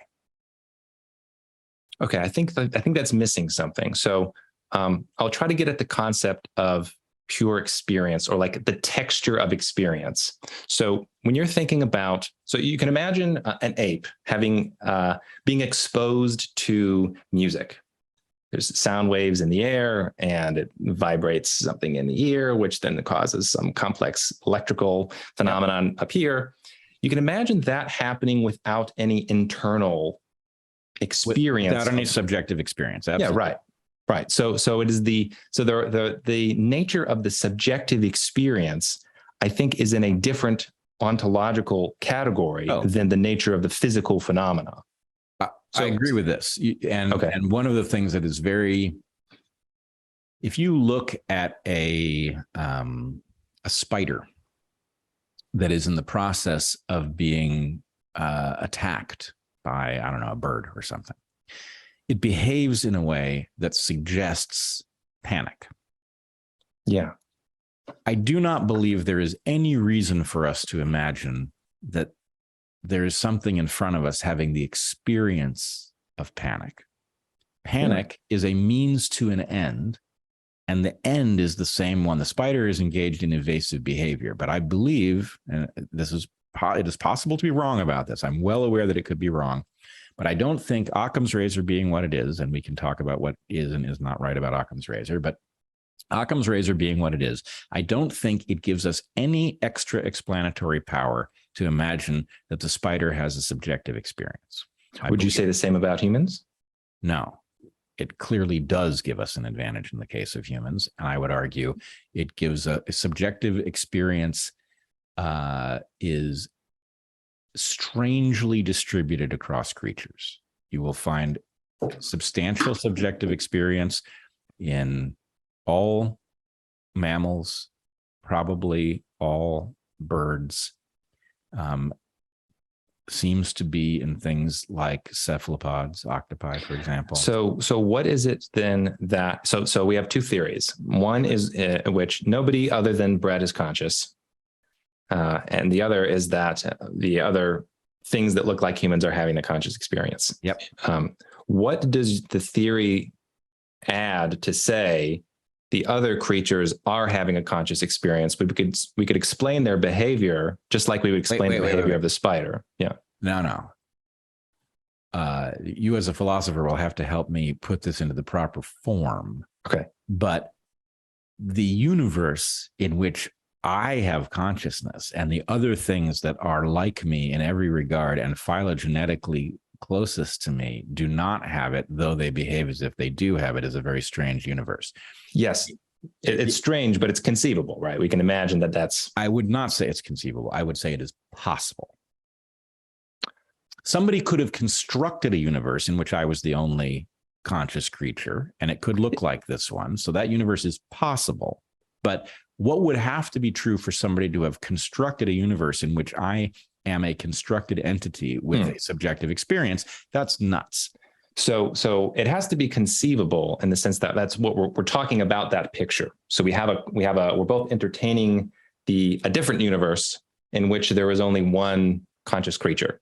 Yep. And a lot of other things look very similar. Yep. The physical structure. I agree. I cannot look, it's Bertrand Russell's teapot orbiting the sun. Okay. I cannot rule out the possibility that there's a teapot on the opposite side of the sun from the earth. Right. But I have zero reason to believe that. Right. So, but the point is not to make an existence claim to say things are or are not this way. The point is to illustrate, to sharpen the concept of subjective experience and what it's actually doing. Yep. So we have three universes. We have this one, and we're not going to make any claims about what's going on in this universe. But then we have two other universes. One is which there's only one conscious entity. Yep. There's only one subjective string of experiences going on. And it has to be me, and everybody watching this conversation could say the same thing. Right. So sure. Something like that. And then the other is where it's effectively looks like a duplicate copy of this universe, or maybe we could actually, since it's not this universe, let's say there's no consciousness at all. There's just the behavior. There's just ape-like things. All the appearances look the same. Yep. But there is no consciousness. Yep. So I'm saying, if we're evaluating universe 1 and universe 2, what explanatory power does it add to say there is consciousness and subjective experience taking place in universe 1 when the behavior will be the same in universe 2? There's just not conscious, the internal experience there. Yes, language is going to make it difficult to explain why that's a simple problem. Okay. The confines of language, but the basic. We can table this, by the way, if you want to. This is definitely getting in the in the woods. No. I'm gonna reducto ad absurdum. Okay. To show why this doesn't work. Okay. Let us agree that while a whirlwind going through a junkyard will never assemble anything like an airplane, that physically speaking, there is nothing involved in the construction of an airplane that could not be accounted for by a randomizing force acting on physical things. Sure. So the question is, if I now go out and look at airplanes and I say any airplane that I did not watch the construction of could be the result of a random process acting on parts. Mm-hmm. And the answer is, for some reason, I don't have to. That is not in the realm of the possible, though it's obviously in the realm of the physically possible. So, but in the case of the consciousness claim, I'm not making an existence claim. So from my understanding, you're saying that the concept of subjective experience adds to our explanatory power and maybe our predictive power. And so I'm trying to make a thought experiment in which you have the same external phenomenon, the same measurable phenomenon in some universe. It just doesn't come with the conscious experience. This is sometimes called the hard problem of consciousness. Yes, Why should any physical... I don't think it's a hard problem. I think it is. I think it is. I really don't think it is. And I really don't think it is, probably because from where I sit as an evolutionary biologist, there ain't nothing hard about this. Okay. The fact, when we have two creatures that share a trait, there are two possibilities about why they might share that trait. They either inherited it from some ancestor, right? So it is identical by descent or the equivalent, or it is convergence, where they did not get it from a shared source, but the universe has created it more than once. Okay. So birds and bats share wings because of convergence. Birds and birds share wings because of descent. So the point is, you are describing a universe of creatures that behave as if they are conscious the way I know myself to be. And the question is, what is the most likely explanation that something as complex as subject experience evolved uniquely in me, without providing an apparent benefit because everybody else behaves as if they're conscious, right? That's a story I can't make any sense of. Chances against it are as great as the chances against random forces making an aircraft. Okay. Yeah. I think we might agree with that part. Probably not where that goes, but with that part. Well, I think you're making the case here for free will is what you're saying. That's where I would want to take it, to say that the conscious subjective experience has a causal role. Yes, it has to. It has to.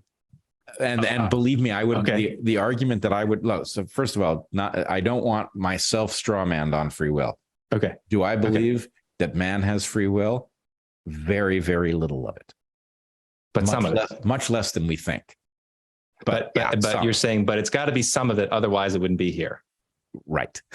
We can't, there's nothing you can do to, I mean, first of all, if there is no room for free will in this universe, if the universe is, for example, fully deterministic, then evolution doesn't mean what we think it does. There's no such thing as competition. Competition is as if competition, right? I just love that this has taken a totally unexpected turn. So the disagreement stems maybe from differences on perspectives of free will. So you're a free will guy. It's so interesting. I'm not a free will guy. No, it sounds like you're a free will guy. No, you're a little free will guy. Yeah. When it comes to free will, my answer is not zero. Bret, you're not going to believe this. So I disagree with your ontology here. Yeah. And I think there is a hard problem of consciousness. I'm a substance pluralist, where I think you have two-way interaction between mind and mind, but they are uniquely different. And there's a shocking fact that there should be consciousness when contrasted with the rest of the physical universe. Like the difference between a unit of three-dimensional space and the feeling of hearing music is just staggering to me. But I also agree with you. I think there's a room for a little bit of free will. Not you do. A lot. It's sort of, I do. All right. It's not a lot. Yeah. It's something like this. You have free will to the extent that the universe has put you in an environment such that you can exercise it, which may only happen farther down the evolutionary process. Right. And then I will go one step further and I will say that there is, and this is a value judgment. This is normative, but given that there is not zero free will, that there is actually certainly value and maybe a moral obligation to attempt to enlarge the amount of free will available, not just to you, but to your descendants and to your fellow humans. It's possible. Based on everything else that you have said, I'm going to plant my flag, and I'm going to say, if you walk down that road, you're going to end up in a place that does not look like an atheist evolutionary biologist perspective? Well, I'm Because not an atheist. Oh, I assumed that you were. I thought I heard that somewhere. Well, people say it of me, and my feeling is that any religious person who hears me describe what I believe will call me an atheist, but I can't really be one, because if I believe that if I believe that scientists, in order to do their work properly, have to have beliefs that are de facto faith-based just to even get the work done, and I believe that people whose orientation is religious are engaged in utilizing the exact same structure in order to navigate life, then the distinction is quite artificial. And I think, frankly, it's classist at some level, right? I feel like this is just going to open up this infinite can of worms here, because I appreciate that perspective, but I have not encountered the argument that says we have to have the faith. Oh, Yeah. No. We'll talk about. There's something else I really want to talk about, but let's have that conversation, because you seem shocked by it. So that's got to be. Yeah. I mean, it seems to me we can dispense with this one really easily. Okay, good. Okay. So first of all, Descartes cheated, right? I think therefore I am is a cruddy proof that doesn't prove anything. Okay. But it is a necessary proof. And the reason it is a necessary proof is because if you cannot establish that you exist, right, then anything that you wish to do, if you believe that you need to start with the basics and work your way up, there's no way to prove that you do exist. If Descartes' proof, which sucks, disagree. Well, it depends on the formulation of Descartes' proof. So how about this one? Let me throw one out there and see if this is falsifiable. Okay. It is the case that there is at least one conscious state taking place in the universe at this moment. I mean, it strikes me. Yeah, I mean, it's Descartes in a without the person aspect, because sometimes people object to Descartes and they say, "Well, what is a person?" And I'm just saying, person aside. I like it. It's like I'm trying to remember whether I guess the Mott is the more robust version of We're just persons aside. Consciousness is happening. Yeah, consciousness something. Yeah, that's a proof I would almost accept. There are mental states. Yeah, we could. Yeah, there's some. That seems like a solid foundation, though. I have a hard time thinking. No, but here's the reason that you need Descartes' version, and that more robust version doesn't get you where you need to go. Okay. Because if I'm to do science, I need to exist. But you don't need a proof that you exist. This is the point. Yeah. I absolutely do not need a proof that I exist, right? What we can do is we can say, let's just cheat. Assuming I exist, I see. Everything I'm going to conclude for the rest of my life. If I don't turn out to exist, then all that stuff is garbage too. I see. Okay, so let me try to articulate this principle and see if you agree with it or not. Okay. There are some objective, discoverable, even certain truths, but they don't get you very far. Truths like consciousness is taking place. Truths like I think there are other logical truths. If there are objects in the world, then they are however they are, and they aren't however they aren't. Doesn't tell you much about the world, but I think there's an aspect of logical necessity. And if you want to do science, there are all kinds of reasonable assumptions that you have to make that you might be wrong, but you have no reason to believe that you're incorrect. All right. Okay. I think what we're looking for here, and I think we're circling around the same concept, and because we don't share a language yet, it's a little hard to wrestle it into a statement. My feeling is, let's take the Big Bang. Yeah. And I'm going to make a confession. I am a believer in the Big Bang, though I can't even imagine what I could possibly take to be useful evidence that such a thing existed. I know it's a story that people like. I know that its effect on my work is zero. I don't need the universe to have started with a Big Bang for there to be an Earth with living creatures on it for me to understand how they work. Yeah. So it's not really important whether I've got it right or not. And if I found out tomorrow that the Big Bang was the wrong story and it was some other story, that'd be fine, right? But the basic point is, look, the story of science starts with the Big Bang, okay? It starts with the Big Bang. And from there, You get the plasma and it cools, and you get the creation of, hydrogen, and then you get some supernovas and they create heavier elements and blah, blah, blah, blah, blah. We can do that thing. But the basic point is, look, I need something at the beginning of the story so I can get to the part I give a shit about. Right. Yeah. Okay. Now, my point is my own, Descartes and his establishing that he must exist or he couldn't be thinking. Right. That's good enough to get you to, I am capable of observing the universe and therefore conducting science within it. And if that turns out that I don't exist, or it turns out the universe doesn't exist and it's an illusion, then the science I do in it won't be right, but it's not going to hurt anybody, And so the basic point is, look, hey, that's good enough. I need a cheat proof at the beginning. I need the universe to exist, Big Bang. I need myself to exist, Descartes. And now I'm going to go do some work. And if it turns out that those things are really way off, what have I lost? Okay. So our disagreement then might be around this idea of faith, because I think you can build up a reasonable story about what you are, about the Big Bang, about you as a scientist. I wouldn't consider those are aspects of faith. I mean, unless you mean I don't have a logical proof, because I grew up around a lot of faith, and that I grew up at evangelical Christian community. Yeah. There was a lot of faith, which was not synonymous with a lack of proof. Okay. But now I think I got you right where I want you. Okay. Because what you said earlier in the conversation was that you thought that religious people, when they were speaking about, God, Yahweh, and his feelings about filth, really weren't speaking about like a guy and feelings, that was sort of a placeholder for, no filth in camp, because it's bad. The universe doesn't like that shit, right? Yeah.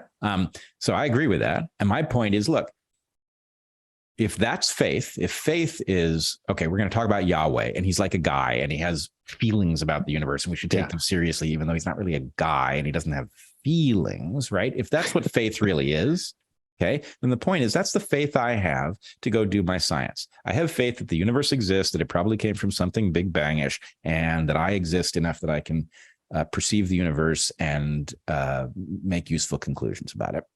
That's my faith. But the point is, it is hypocritical of me to avail myself of that tool to do my work and then be critical of people who believe it about Yahweh.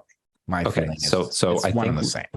I think we have to sharpen the distinction of religious people here. So when I say maybe this is what religious people are saying, is they're using different language to talk about the universe. That is not correct, because if you talk to religious people, they will absolutely insist, some percentage of them will say, I am not speaking metaphorically, I am speaking literally. So I think actually this could tie back into academia a bit, and the dark age idea, and how we make sense of things over the 20th century, where there's something I don't have a word for yet, which is somebody presents you with a set of ideas, and they say, these are really good ideas, but the really good ones are the personness of God and the personality of Yahweh. And they pick out and they say, this is the thing that I believe. There's the thing that happens, which you can look at the package that they presented with you and say, wow, this is a beautiful package. And there is so much truth to be found here. And yet the things that you have pointed out as being the important truths are false. And your theory that you've got some underlying truth packaged together, and then you've got like the bow on top, and you think that what you're presenting is this beautiful bow.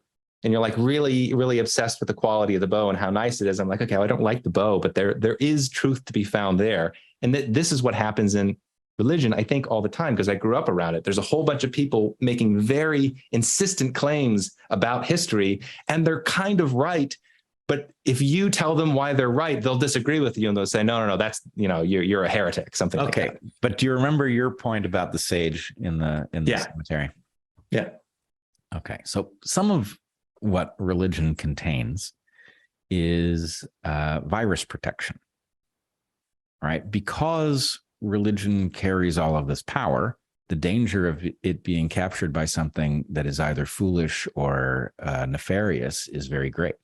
Yeah. So it has to have mechanisms built into it to fend off things that would capture that voice. I mean, taking the Lord's name in vain doesn't mean cursing. It means speaking with the authority of the Lord when you ain't the Lord. right? Why is that bad? Because you can get people to stop behaving in their own interests and start behaving in your interests if you can get them to do that. So they have to be resistant to anybody who would try. So anyway, my point would be no, I'm really talking literally, and I'm really talking about a guy, right? That's a troubling claim to me, as it sounds like it is to you. On the other hand, you can imagine that if the point is, as soon as you get kind of philosophical about this and you say, well, it's not really supernatural, right? Once you start playing around with it's not really supernatural and it's not really a guy and you're not going to a lake of fire and all that stuff, then the point is the safety is off the gun, right? And what happens for next, some, well, no, maybe for all of us. So I would point out that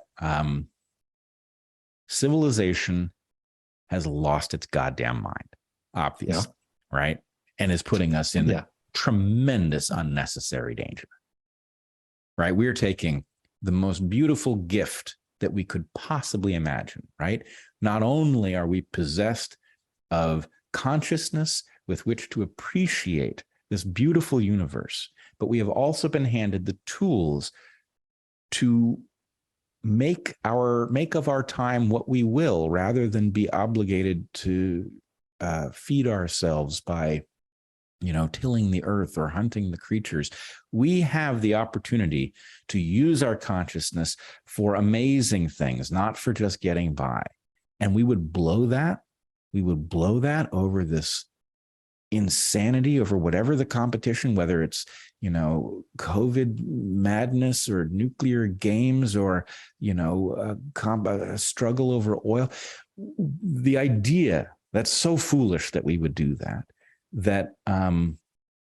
what I would say is, what are the chances that our insanity, our squandering of the amazing opportunity that we've been handed, is actually the result of the fact that we realized you could dispense with an awful lot of the wisdom that was handed to us and nothing bad happens. The bridges don't fall down, right?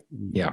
God does not flood the earth, right? So I wonder how safe this is, and whether or not the people who are focused on the bow are actually also involved in something. Mind you, I'm not arguing we should go back to those beliefs. I think they're antiquated. They don't work.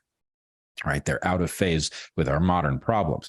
But I do think the reason that people are so reluctant to give them up may be, okay, they're adhering to a belief structure that got us this far. And their point is, if you abandon that belief structure, everything fails. And yes. And I think recent events have played that out. So again, having grown up in the Christian evangelical community, there was a lot of hostility towards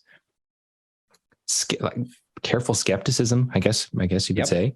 And the argument was essentially a moral one, that, you let the devil in the door and then he's going to, let his foot in the door and he's going to knock down the house. And then suddenly you've lost your faith. And there was lots of arguments, appeals to the slippery slope. They said, oh, well, you can't socially allow X because then it's going to allow Y, which is going to allow Z. And they were right about a ton of those things. I remember, the intellectual community back in the day would mock the unsophisticated evangelicals for their arguments, and where things are going to go and why they're going that direction. And I think history has demonstrated that in a lot of respects they're right. Now, I'm not sure. So what I'm not sure is whether historical peoples believed the interpretations that we ascribe to them, like people like Lawrence Krauss, when they're talking, or Christopher Hitchens, there is a story that is told about the unsophistication of religious thought when taken literally, as if that's representative of historical religious thought. And I'm just not sure it is. Oh, I agree. So, I guess my point would be, there's this place where I moderated the debate between Sam Harris and Jordan Peterson. And they hang up on this question where, Harris is pushing Peterson, and this is my recollection, I hope I have it right, but Harrison is pushing Peterson about whether he really believes in, Jesus as divine being, something like that. Do you really believe? And Peterson says, I act as if I do. And Harris has this reaction like he's just won. Like Peterson has just admitted something embarrassing or said something that makes no sense. And the crazy thing is I hear Peterson say that, and I say, you just answered the question perfectly. Yeah, that's almost a much stronger answer than to say, I believe it, than to say, I am acting on it. Right. And the irony, of course, is to say, I act as if I do, is like one admission. I'm going to step out of character for 15 seconds, and I'm going to tell you what's really going on here. I act as if I do. Now I'm going back into character, right? And the point is, I only came out of character because you're being a dick about it, because you're pushing me. You're saying, do you really believe? Do you really believe? And the point is, if I really believed, I wouldn't say I don't really believe. But the point is the behavior. And so anyway, the interchange is interesting because I heard it as if he just spoke literal truth about his own internal state, conveyed it, ended the argument, and Harris heard it as if Harris had just caused an embarrassing revelation, which was strange. Yeah, I'm confused about the word act now, because maybe Harris was interpreting that as saying, I am knowingly participating in theater. I am pretending as if I do, versus I am acting on the belief. Like I act, which means I believe it at a much deeper level. Well, what I heard him say was effectively, I don't worry too much about whether I believe or don't quite believe. The point is, I act as if I do, and this doesn't preoccupy me. Once you're going to be acting as if you believe, then you don't want to get caught in some infinite loop of what does it really mean that I believe, right? The point is, you've done the important part. You've decided, how am I going to make decisions that are tough calls? I'm going to think about what I would do in light of this set of beliefs and go forward. And, if you believe as I do, that those belief systems are adaptive, that they are products of evolution. And mind you, I think Peterson is making a kind of an error. And the error is that those belief systems are adaptive, but they are not adapted to our modern environment.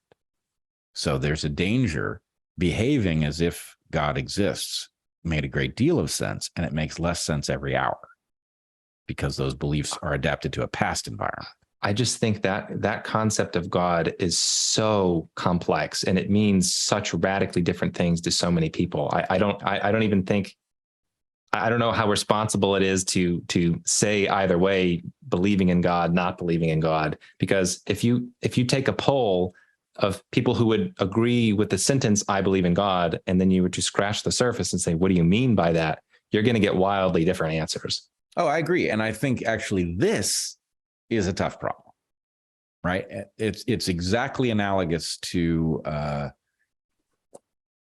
you as a philosopher will know what this is called, but the idea that I cannot in any way establish that what I experience when I look at something blue isn't what you experience when you look at something yellow, and vice versa. Yep. Now, I can make a strong argument about why that's unlikely to be true, but I can't prove it. And this, what does somebody really mean when they say they believe is one of these? And the basic point is, it doesn't really matter as long as a congregation of people that's interacting comes out to the same conclusions about what that belief should imply about behavior.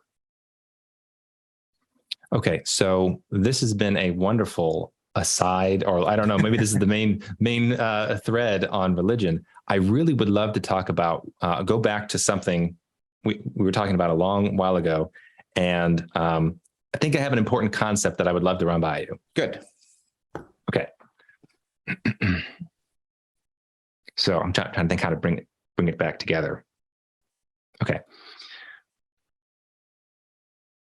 If it's the case that we find ourselves in a circumstance in which people who are supposed to be high quality thinkers are not doing a very good job, and we're pointing out maybe there are big errors over here, big errors over there. We haven't gone into the history. Maybe we can do that at some other point. It's a very rich history here of spectacular errors being made and held onto for long periods of time, and then only, science only progressing, as they say, coffin by coffin, funeral by funeral. Yeah, something like that.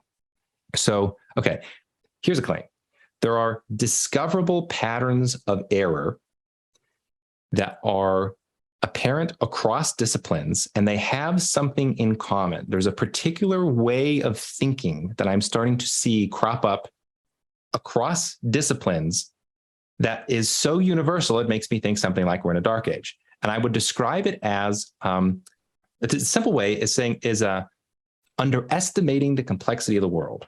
Mm-hmm. But there's something more technical going on here, which is the process of information loss when people are thinking about complex phenomena. Let me give you an example that is recently researching, and I think you'll find this interesting. Okay, this is so funny, Brett. So in the mid-1980s, there was this paper that was published. I forget who the author was, and it was supposed to demonstrate that the supposed hot hand in sports was a fallacy. There was a mistake. It's widespread cognitive misfiring. There is no such thing as the hot hand or getting in the zone. This even made it into Daniel Kahneman's book, Thinking Fast and Slow. Yep. This was like, wow, a triumph of statistics and math and analysis over what these unsophisticated practitioners believe, which is that you can get in the zone and there is such a thing as a hot hand. So for multiple decades, the hot hand fallacy was held up as an example of the superiority of, let's call it mathematical data analysis over other techniques. Okay. Turns out that idea that there is a hot hand fallacy, which is thinking that by looking at the data and the way that they looked at the data, they could arrive at a conclusion that turns out to be incorrect for a few reasons. I'll give you a couple of simple examples. So the way that they try to conclude that there is no such thing as the hot hand is by looking at streaks of performance in player performance. I think it was the person analyzed like 1 year of the Boston Celtics in basketball and was trying to say, do we see evidence that there are streaks, or is it fairly random and there is no streaking taking place? So they did the analysis and they said, oh, well, we looked at the data, which is, of course, the important thing to do. You look at the data and you draw the conclusion, I see no evidence of streaks. Therefore, it's a widespread cognitive illusion. Well, okay, it turns out they didn't take into account that defenses in basketball will adjust their behavior based on the performance of the person who's streaking. Mm-hmm. So if you look at the data and you don't see a change, you see the same pattern despite the defense changing its double teaming somebody that it wouldn't otherwise do. That means the person is streaking. You're looking at the same data, but you're going, no, that's actually evidence that there is a streak. There are other mistakes that are made. This is just in the past 10 years, there's a bunch of research coming out saying, oh, by the way, the hot hand is a thing. All of those unsophisticated sports people, like everybody in the domain of sports who has done anything physical will understand that getting in the zone is a thing. All of sports psychology is about getting in the zone. And yet here you have these academics going, oh, you don't understand. You don't understand the sophisticated mathematics involved. Okay. So anyways, I bring that up. Turns out they were wrong. This is a gigantic embarrassment. People should be embarrassed. It looks like they might have even made statistical errors themselves. Not only was their data mistaken, but they might have essentially made a mistake, a justifiable mistake because of something called the Monty Hall paradox. I don't know if you're familiar with. Of course. It's a very extremely unintuitive result in statistics. It's anti-intuitive. It's anti-intuitive, though there are pretty good examples. Once you get the concept, it sort of makes sense of what's going on. But the first time you encounter it, you're going to go, this is obviously something is broken here. Anyway, it looks like they sort of might have made a similar error, a subtle error in the paper that was published in 1985. Anyway, so their data is bad quality. They didn't take into account how defenses adjust. They might have made statistical errors, and they didn't account for shot placement, where you were on the court, You know, if you've got a streak and you're like making layups versus you're an inch inside the 3-point line, you're going to just lump those into the same thing and then draw like that. Right. That's silly. Okay. So anyway, I bring that up to say this is the essence of the pattern that keeps happening over and over and over. It is people trying to do math in systems that are so complex, they do not lend themselves to the doing of math. Why? Because there is information loss. There are critical variables that people are not taking into account when they try to do the math. They try to look at the data. They think the data speaks for itself. It does not. If you're not taking into account shot placement, defensive strategy, whether or not the offensive psychology has changed, like there's a whole basket of complex things here that you're not taking into account. So the result is information loss. So actually on this note, apparently some of this new evidence that's coming out on hot hand research is showing in a bunch of different domains. Yeah, of course, the hot hand is a thing. Like no shocker there. It didn't take 30 years of academic theorizing to figure that out. One of the approaches to discovering this is by more advanced statistics where they take into account things like shot placement. And when you take that variable into account, you go, oh, okay, well, I guess my conclusions didn't follow from my simplistic assumptions. It is that pattern, Bret, that pattern of information loss from abstraction errors that is absolutely everywhere. It's in math itself. It's in physics. It comes up in COVID related situations. If I were to say to you, Bret, don't you know there is a graph, an exponential chart of COVID infections, that means X, Y, and Z. And didn't you see the mathematical model that the guy in Oxford came up with? It's all the same type of error, simplistic model of reality, because you have less information that you're putting into your models than is out there in the world. Yeah, so many different places we could go from here. But yes, I totally resonate with this interpretation. And I think there's, as you may well think, there's more to it. I mean, for one thing, the economic incentives actually foster people not to discover this error because it basically creates a landscape of work to be done that can be remunerated. Yep. But this thing is set in motion. And in fact, in your dark age piece, you say something that's very close to something that I often say. You talk about the tendency to oversimplify. Mm-hmm. And what I would argue is that part of what is going wrong and why we are so stuck is we made our early gains scientifically in the simple fields. And that creates a problem because what it does is it causes you to think the rules of science are the rules of science that work for simple fields. And what simple fields are you talking about? Chemistry and physics. Right. Which is unintuitive if people don't. Like usually I think people think physics is the most complex. It's not. It may be the hardest cognitively, but it's the simplest stuff. It's just very foreign from our experience. You can control for the most variables. Right. So we made our early gains there. And then we went, oh, now we know how to do science. And when you apply those rules to biology, for example, it's a no-go because the complexity makes those rules laughable. Right. Yeah. And we are not good at correcting for it. So we haven't updated science. The other thing, there's something I haven't heard you mention, which is that, and again, at the level of the interface between our scientific practice and the incentives surrounding it. We make this mistake, which I swear causes any field to bog down. And the mistake, first of all, I would argue that diminishing returns, important concepts often get mislabeled because they get very closely associated with the first place that they were spotted.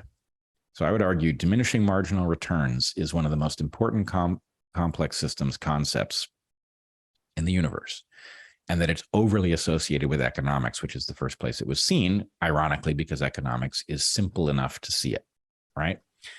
And the point is, diminishing returns ought to afflict any system that has two characteristics: complexity and an objective.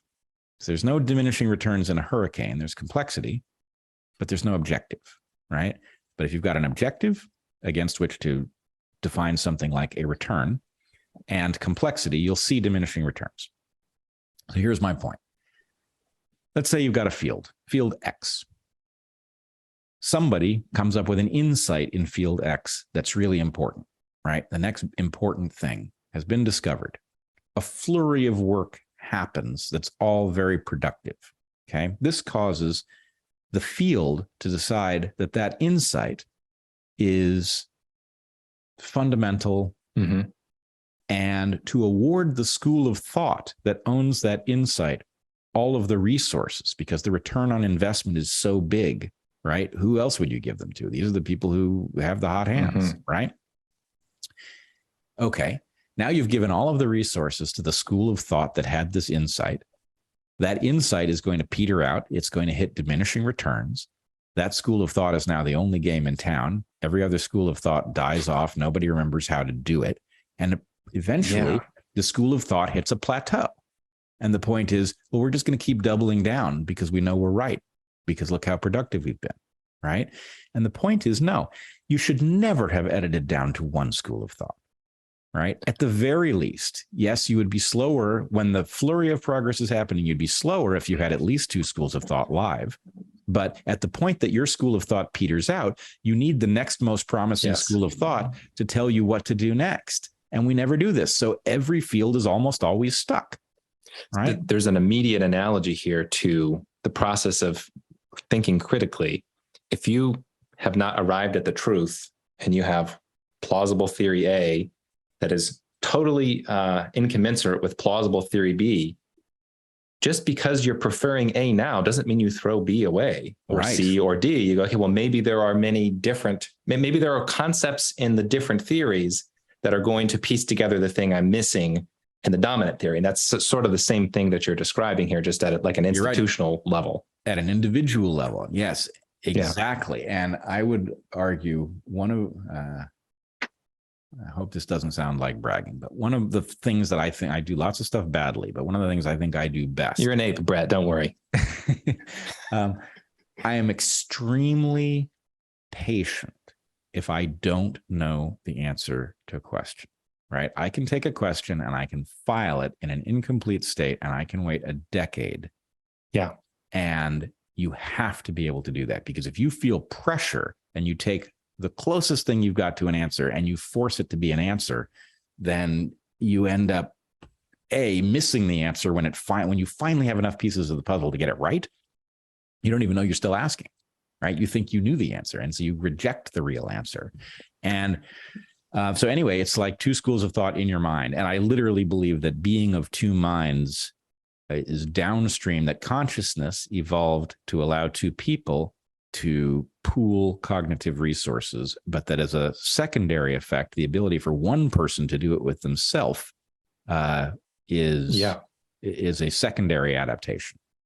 So, I really like that idea. And if you pursue that approach, not just with two ideas, but with, you have 5 different theoretical explanations for something, and then one of them is like a basket for all the other possible theoretical things that you're not thinking of right now, but maybe you could approach it differently. That pays returns, because I've done this the wrong way several times, where I was like, I just really assumed that X was true and was building.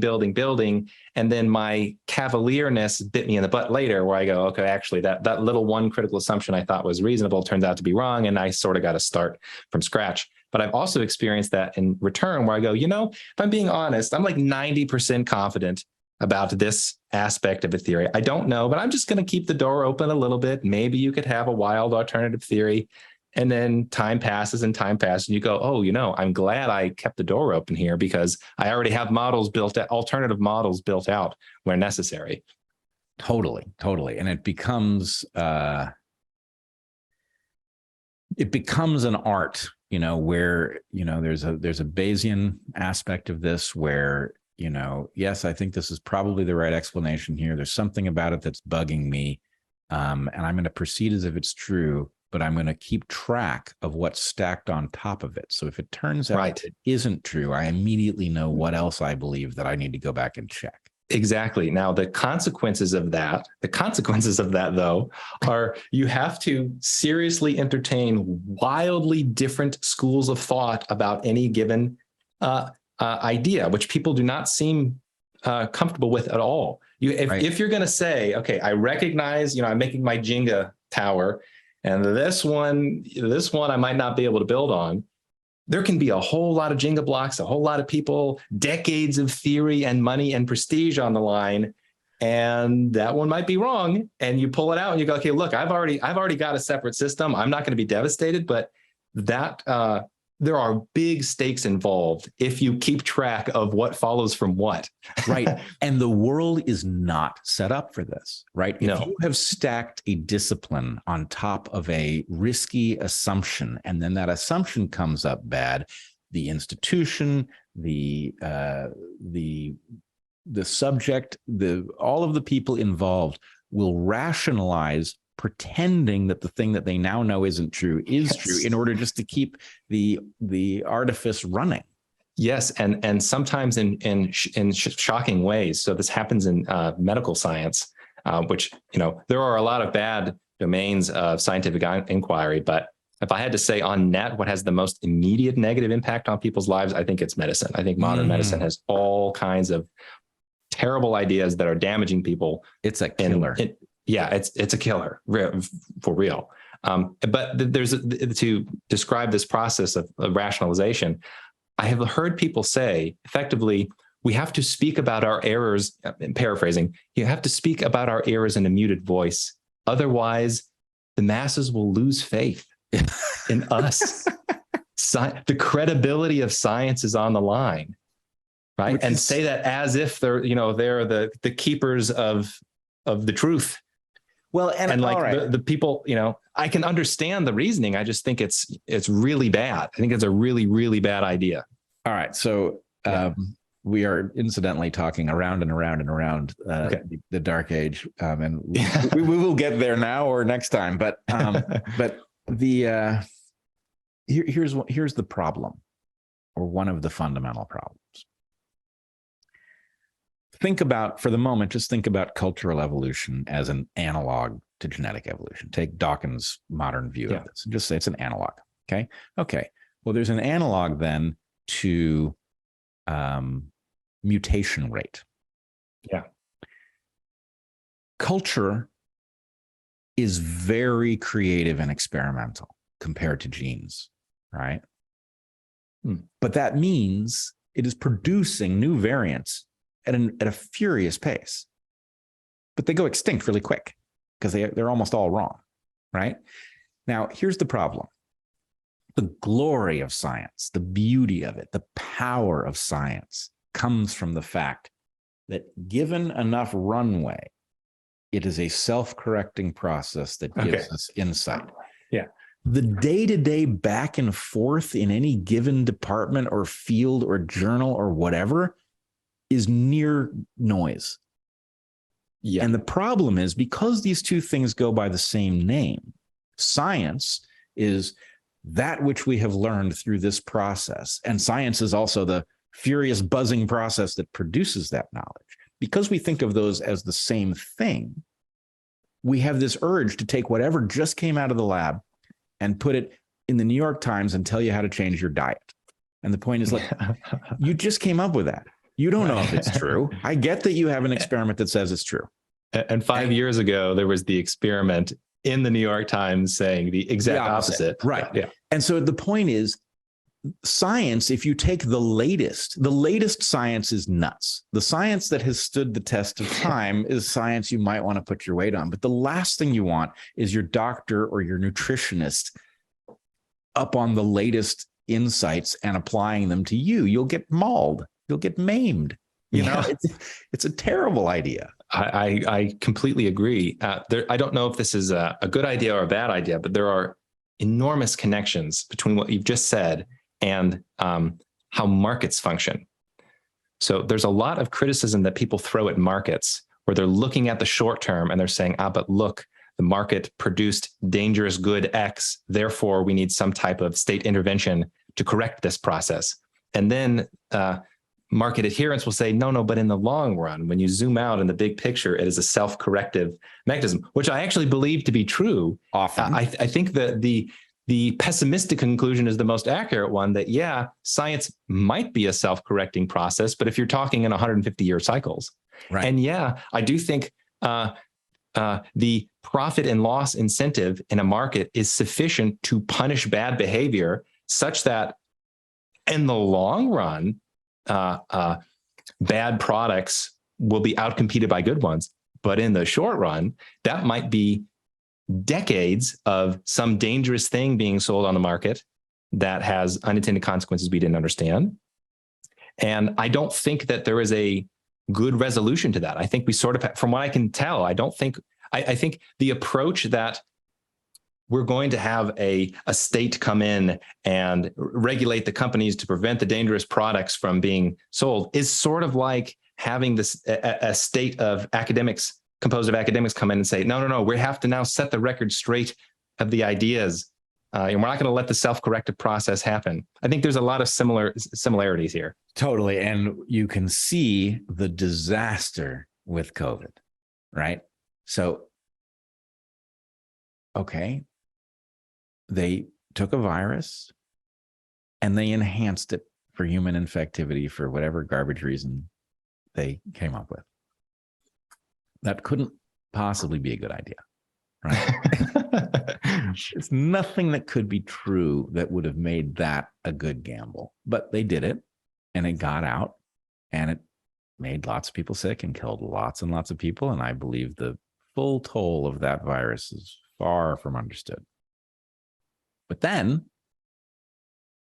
we got it. We've got this brand new vaccine. It's based on an entirely new technology. And this cartoon that describes how it works says exactly why it's going to make you safe and you're going to get to go back to life. I looked at that. Heather and I looked at the description of this. I agree. It is a technologically marvelous new mechanism for informing the immune system. It's so far from ready to inject into a human being. Or a billion. Well, that's just the thing. I wouldn't inject it into one human being, given how many unknowns. As you say, the degree to which they lost sight that they did not recognize the complexity or didn't care. Oh, man. Of what they were, the intervention they were proposing, and how radically different this was from anything that they had done successfully before, right? That was just a shocker. And then the idea that they wanted to vaccinate everybody was like, first we vaccinate the world. Could you come up with a worse concept in biology than that? Let's take a novel vaccine that affects the most complex system in the known universe, which is the human body, in ways we don't understand, and try to give it to everybody. Let's put it this way. I mean, you knew they were insane when they started with the idea that they were going to vaccinate all the frontline workers. Yeah.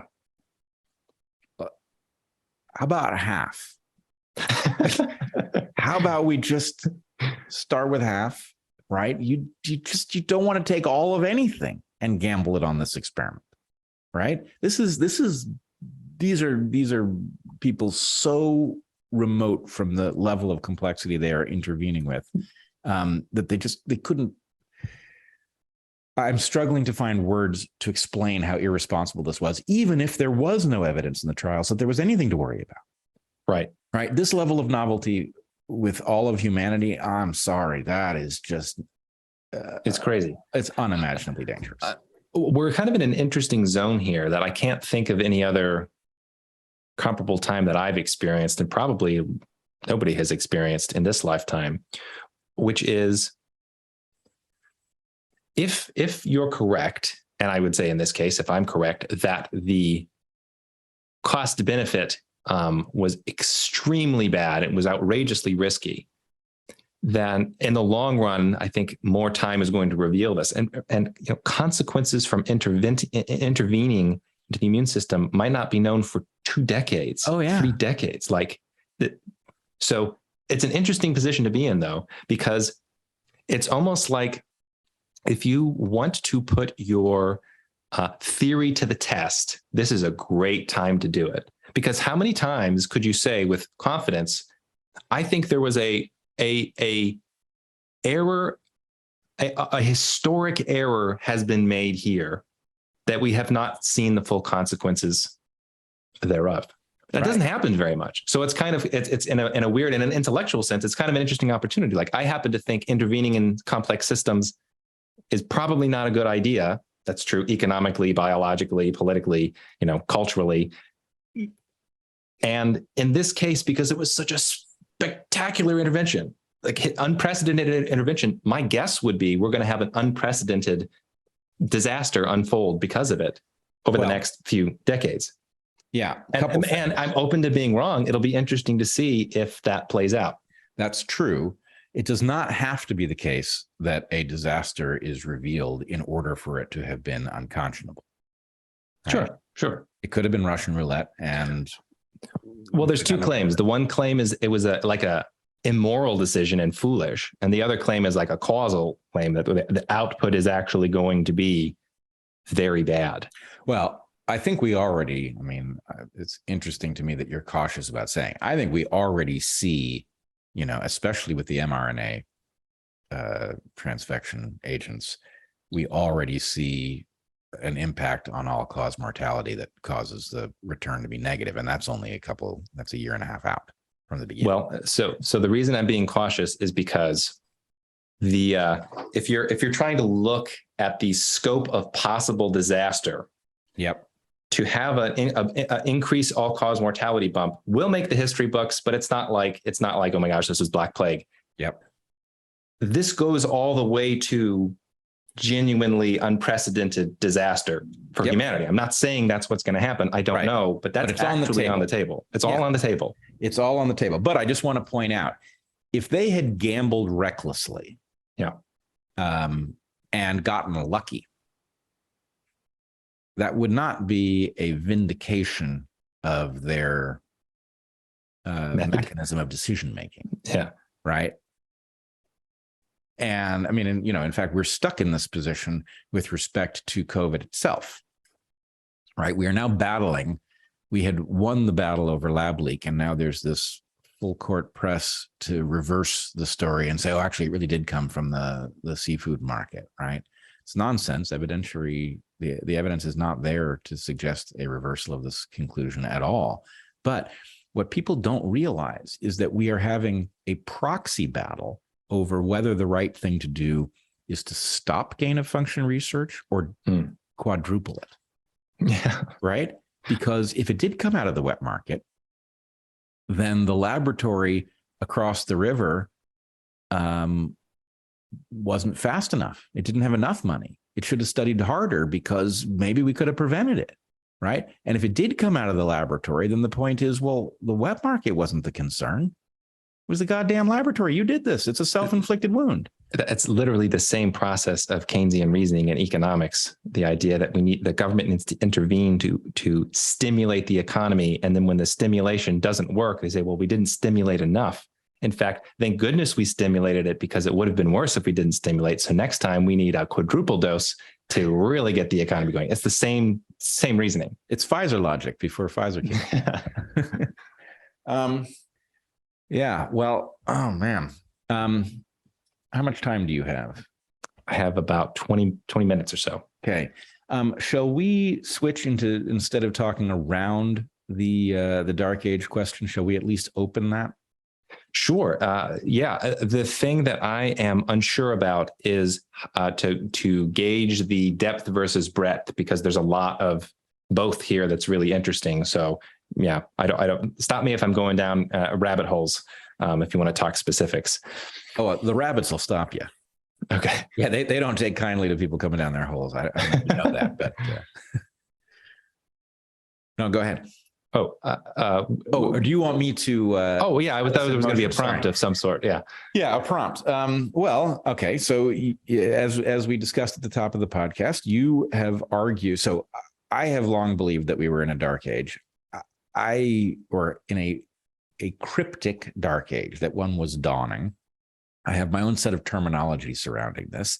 I would argue that every dark age has people who continue to do science, that they can be very obscure. Oftentimes their entire product is probably lost to history.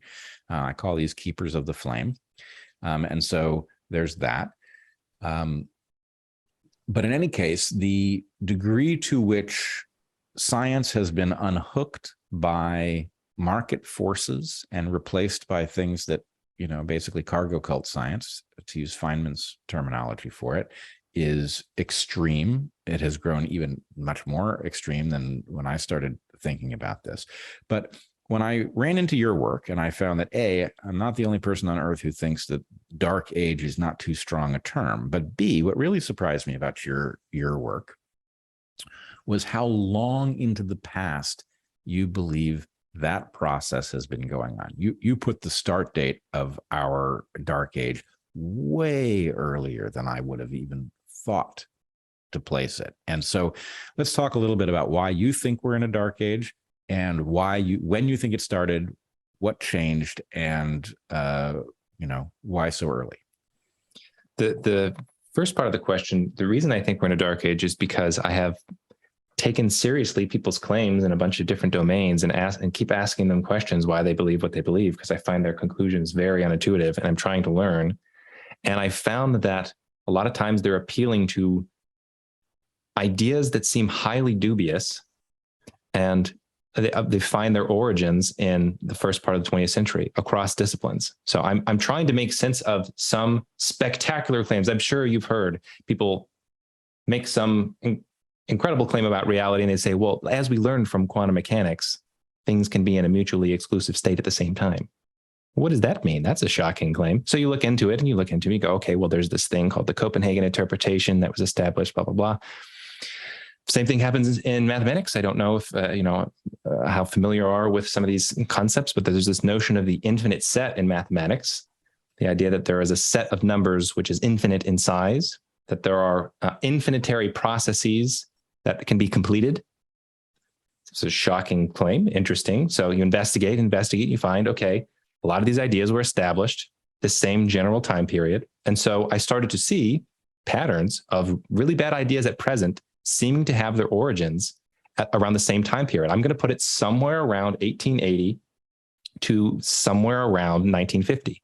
A lot was happening at that time.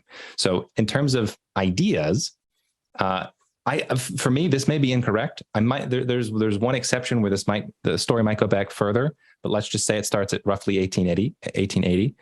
The reason we had a bunch of bad ideas established around then is because for the previous few thousand years, our mathematics was more or less built on concepts that came from Euclidean geometry. And it was fashionable to think, a lot of people have thought throughout history, that Euclidean geometry was the same thing as geometry. There is one geometry, it is Euclidean geometry.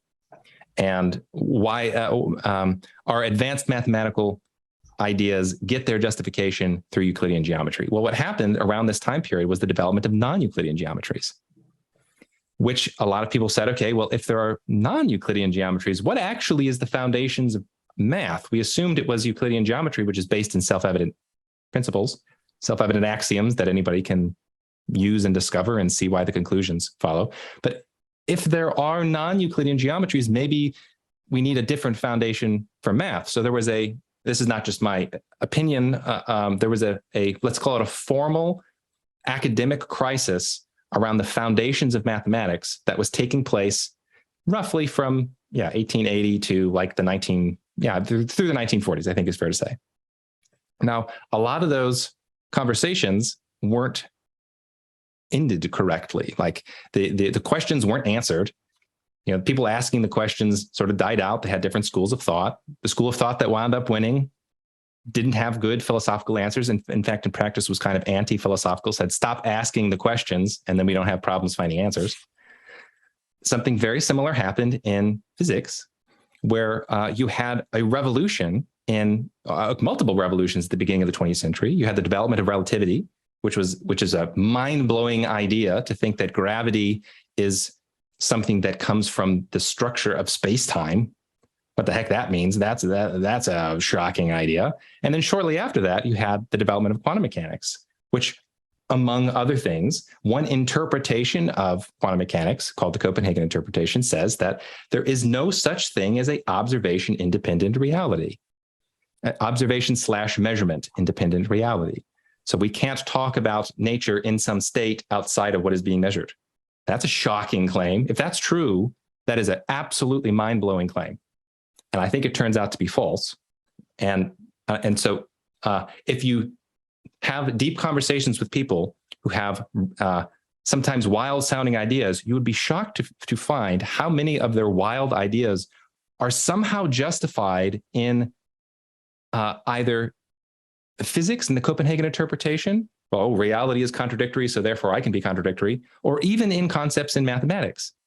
Now, I have had multiple conversations recorded on my podcast with professors going around trying to root out the source of a lot of these bad ideas.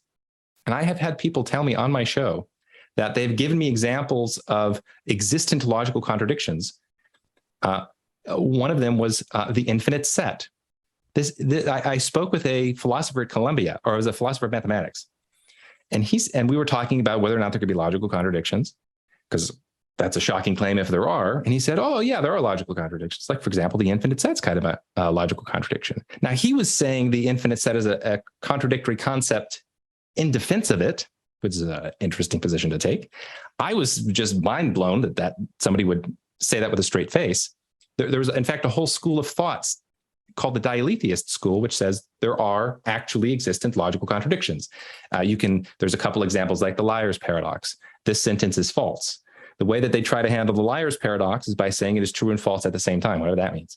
So it's sort of explode logic to try to defend the existence of a real paradox. So anyway, I'm examining bad ideas, and I find myself, people keep appealing to the ideas that were established around the turn of the 20th century. So, and then I look at those ideas and I go, okay, well, there were some prominent people that came up with the Copenhagen interpretation, Niels Bohr, for example. There were some notable dissidents. Einstein would be an example of somebody who's notorious for rejecting some of the more wild implications of the Copenhagen interpretation. And Einstein made better arguments, but Niels Bohr won out. So the same thing happened in mathematics around the same time. You had different schools of thought: the logicists, the formalists, and the intuitionists. Formalists won out, but better ideas, in my estimation, were made by the other schools. The logicists, who said that mathematics is an extension of logic. That's where mathematical truth comes from, is logic. The intuitionists said, well, there is not necessarily objective truth in mathematics. Mathematics is all constructed in the mind. The objects of mathematics are objects in our mind.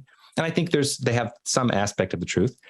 But anyway, the worst position of all was the formalist. And they said, listen, what we have to do is explicitly strip meaning out of mathematics. We have powerful structures of math that allow us to explain something in the world. We can use the math, we can apply the math, but when you start asking the philosophical questions, we run into paradoxes, so stop asking them. So I see that as, well, that's a very big problem. Now, you also had in the early 20th century, you had economic and political revolutions at the same time. So you had, communist revolutions. You had, in that time period, in that 70 years, you had 2 world wars.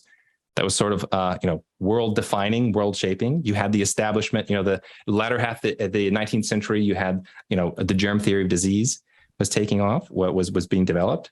You had Keynesianism was in the 1930s, like I said. So the reason I am seeing that my best explanation for the dark age that we're in, if you were to peer into the mind of the believers of really bad ideas that seem to say really silly things all the time, and you were to try to figure out where those ideas come from, I'm seeing tons of connections to that 70-year time period from 1880 to 1950, where it was tumultuous intellectually as well as, historically and politically. Electrification was happening. There was a lot going on then. Okay. So that's the version. Yeah. I think you've put some things together for me that I did not understand, and they've touched on another set of concepts I didn't realize was nearby.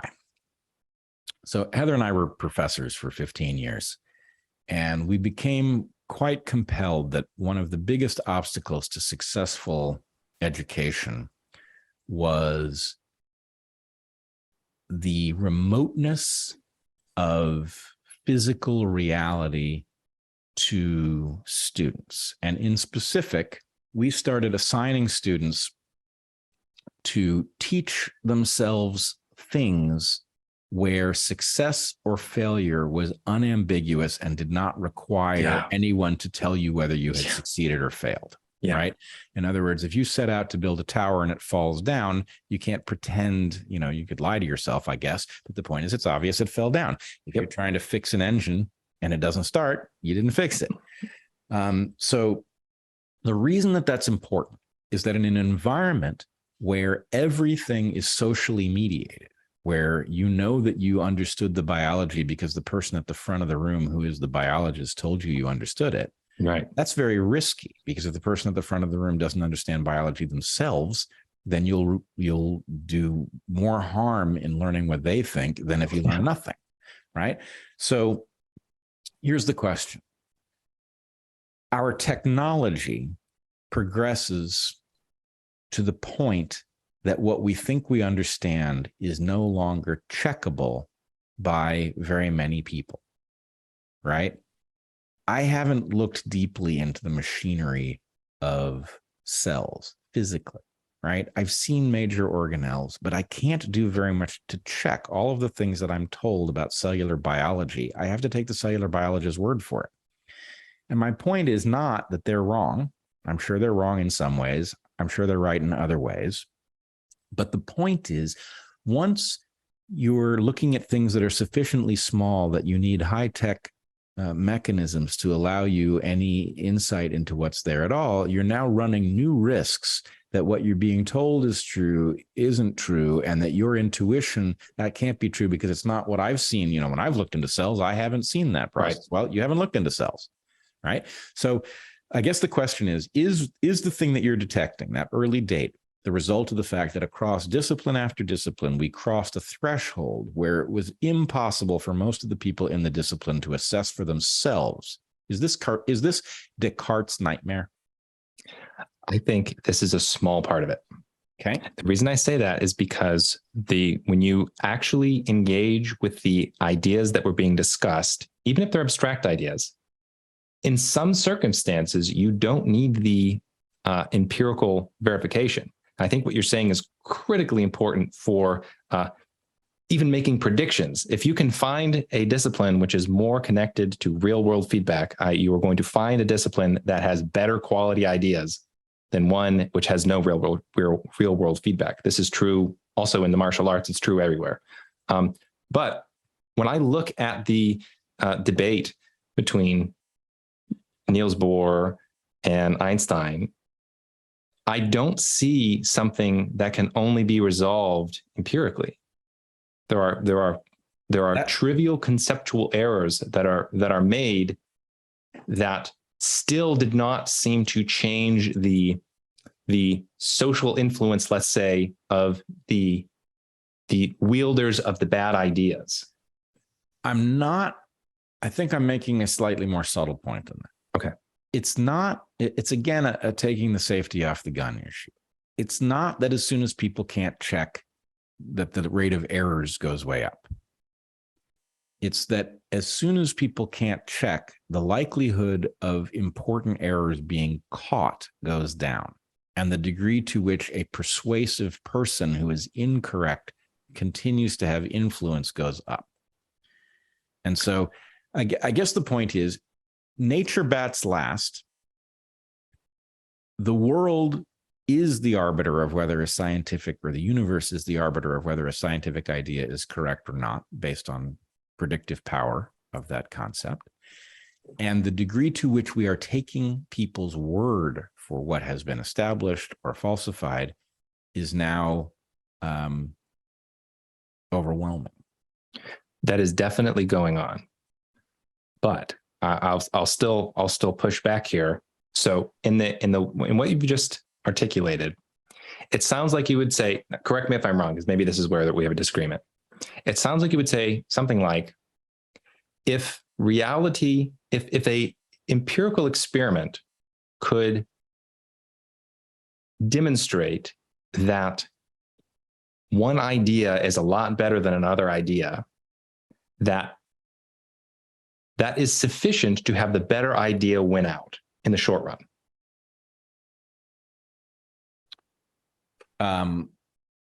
There's a lot built into what exactly we're using, but in the long run, predictive power is the only tool we have for assessing the relative merit of competing ideas. In the short run, though, because in the grand scheme of things, we're talking about the 20th century. This is the short run. It sounds like what you're saying is if we had a way to simply test whether or not a particular theory was true or false, that would itself solve a lot of these problems, because the assumption is the academics would recognize when a idea has been invalidated. No, I don't know how to convey it, but imagine for a second that there was a planet that you were going to become expert. You and 50 other students were going to become expert on the social goings on a planet that you couldn't visit or watch directly. And basically, how were you going to become expert on this? Well, different people who had been there were going to come into the room and they were going to tell you what they'd seen. And you were going to build a model of the behavior of the creatures on this other planet based on their observations. And my point is, if you had directly observed that planet, came in who was a fool, you might detect, actually, you know what?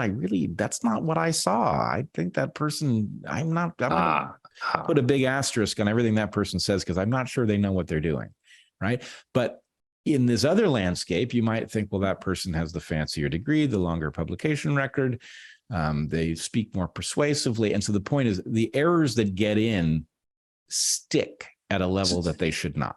So it's something like the facts of the experience of one practitioner are not then experienced by another. Right. And look, I'm not a philosopher, but my understanding is this is kind of what drove Descartes crazy, was when he realized that the fraction of what he was the fraction of what he knew that he was taking on someone else's authority, the danger was immense. Now, maybe the danger wasn't as big as he thought, because the number of things that have to be true for lots of people who have done the work to be wrong simultaneously, it's unlikely. But then it becomes true at the beginning of the 20th century when we're dealing with things that require high technology to detect. And so you see what I'm getting at? I think that is part of it, but the aspect that I would emphasize is that it is not the case that it would take sophisticated equipment and technology to figure out that a lot of these paradigmatic ideas are wrong. I totally agree with this. And this is the thing I don't get. When you do look at these ideas and you discover, look, in my field, right, the idea that there is only one species per niche, that two species cannot stably coexist in a niche indefinitely. One is always superior competitively, and it's driving the inferior one to extinction, right? I get how you could see that if you live in the temperate zone. Nobody who's been to the tropics could believe that. And it's unfalsifiable, because to the extent that you have 300 trees doing approximately the same thing in the same place, you can always argue that, well, they are competitively distinct as saplings or blah, blah, blah. Anyway, it's a wrong idea that persists because it sort of sounds intuitively like it ought to be true, and people haven't spotted why it's false. It's not that any biologist is unaware of the number of species of tree doing identical things on a mainland tropical forest. It's that they don't trust their own understanding well enough to call bullshit. Okay, that is big. I don't exactly know what's going on there, but that is a pattern that is across disciplines. And it's weird because some of these ideas are in the open, spoken about explicitly, and yet there's a disconnect between a recognition of an idea being wrong and a changing of the theory or the culture around that idea. And I don't understand what's going on there, but I've seen it a bunch of times. Well, again, let's steelman people who do this. There are lots of ideas that are not right, but aren't. So I wanted to draw a distinction between bad ideas that are just simply wrong and consequentially bad ideas. That is to say, ones that cause you to become dumber if you assume they're true. Like, I think the idea of muscle memory is pretty benign. It's wrong. There is no muscle memory, but there's something that works enough like it that for most people's purposes, if you just believe that there's muscle memory and your muscles get good at doing certain things, it's good enough, right? It's not a consequentially bad idea, except maybe in some narrow disciplines. Yeah. But my point would be, if you were to take every idea in biology that wasn't quite right and throw it out, you'd have almost nothing to say because they're all approximate, right? We don't know biology that well yet. We're still new at this. And so there's a resistance. I personally, even the stuff that I'm using, I don't want somebody nitpicking all of the things that I say and throwing them out on the basis that they're imprecise, because the point is they're good enough. I'm aware that they're not precise. And if I threw out everything that was imprecise, I'd have nothing. That is the Steelman version. Yes. That's the Steelman version. Yes. But then the point is, once you buy yourself license not to throw out a wrong idea because it's good enough for the purposes that you're using it for and you're keeping track of its imprecision, then you now have license to lie and to protect your career and all of these other things. And people use that. And so then you get generations of students that, can't figure out which way's up.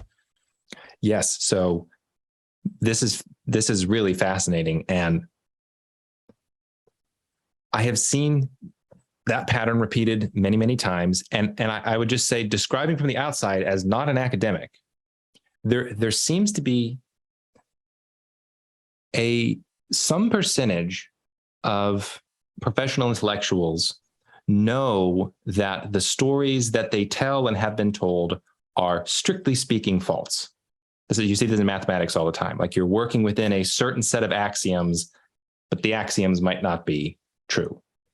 But then there's another set of people, maybe students, maybe it's the way that students get taught, I'm not sure, that think that the cherished starting concepts of the discipline or the idea are actually true. And we're sort of building from these rock solid assumptions. I have seen this where I'll talk to one mathematician and he's like, it is definitely the case that X, Y, and Z, because ZFC set theory is the one that we're all going to just defend as true. And you talk to others and they're like, oh yeah, well, that's just convention. Yeah. I mean, you can have, there are certain conclusions you get from those assumptions, and you have different assumptions and you get different conclusions.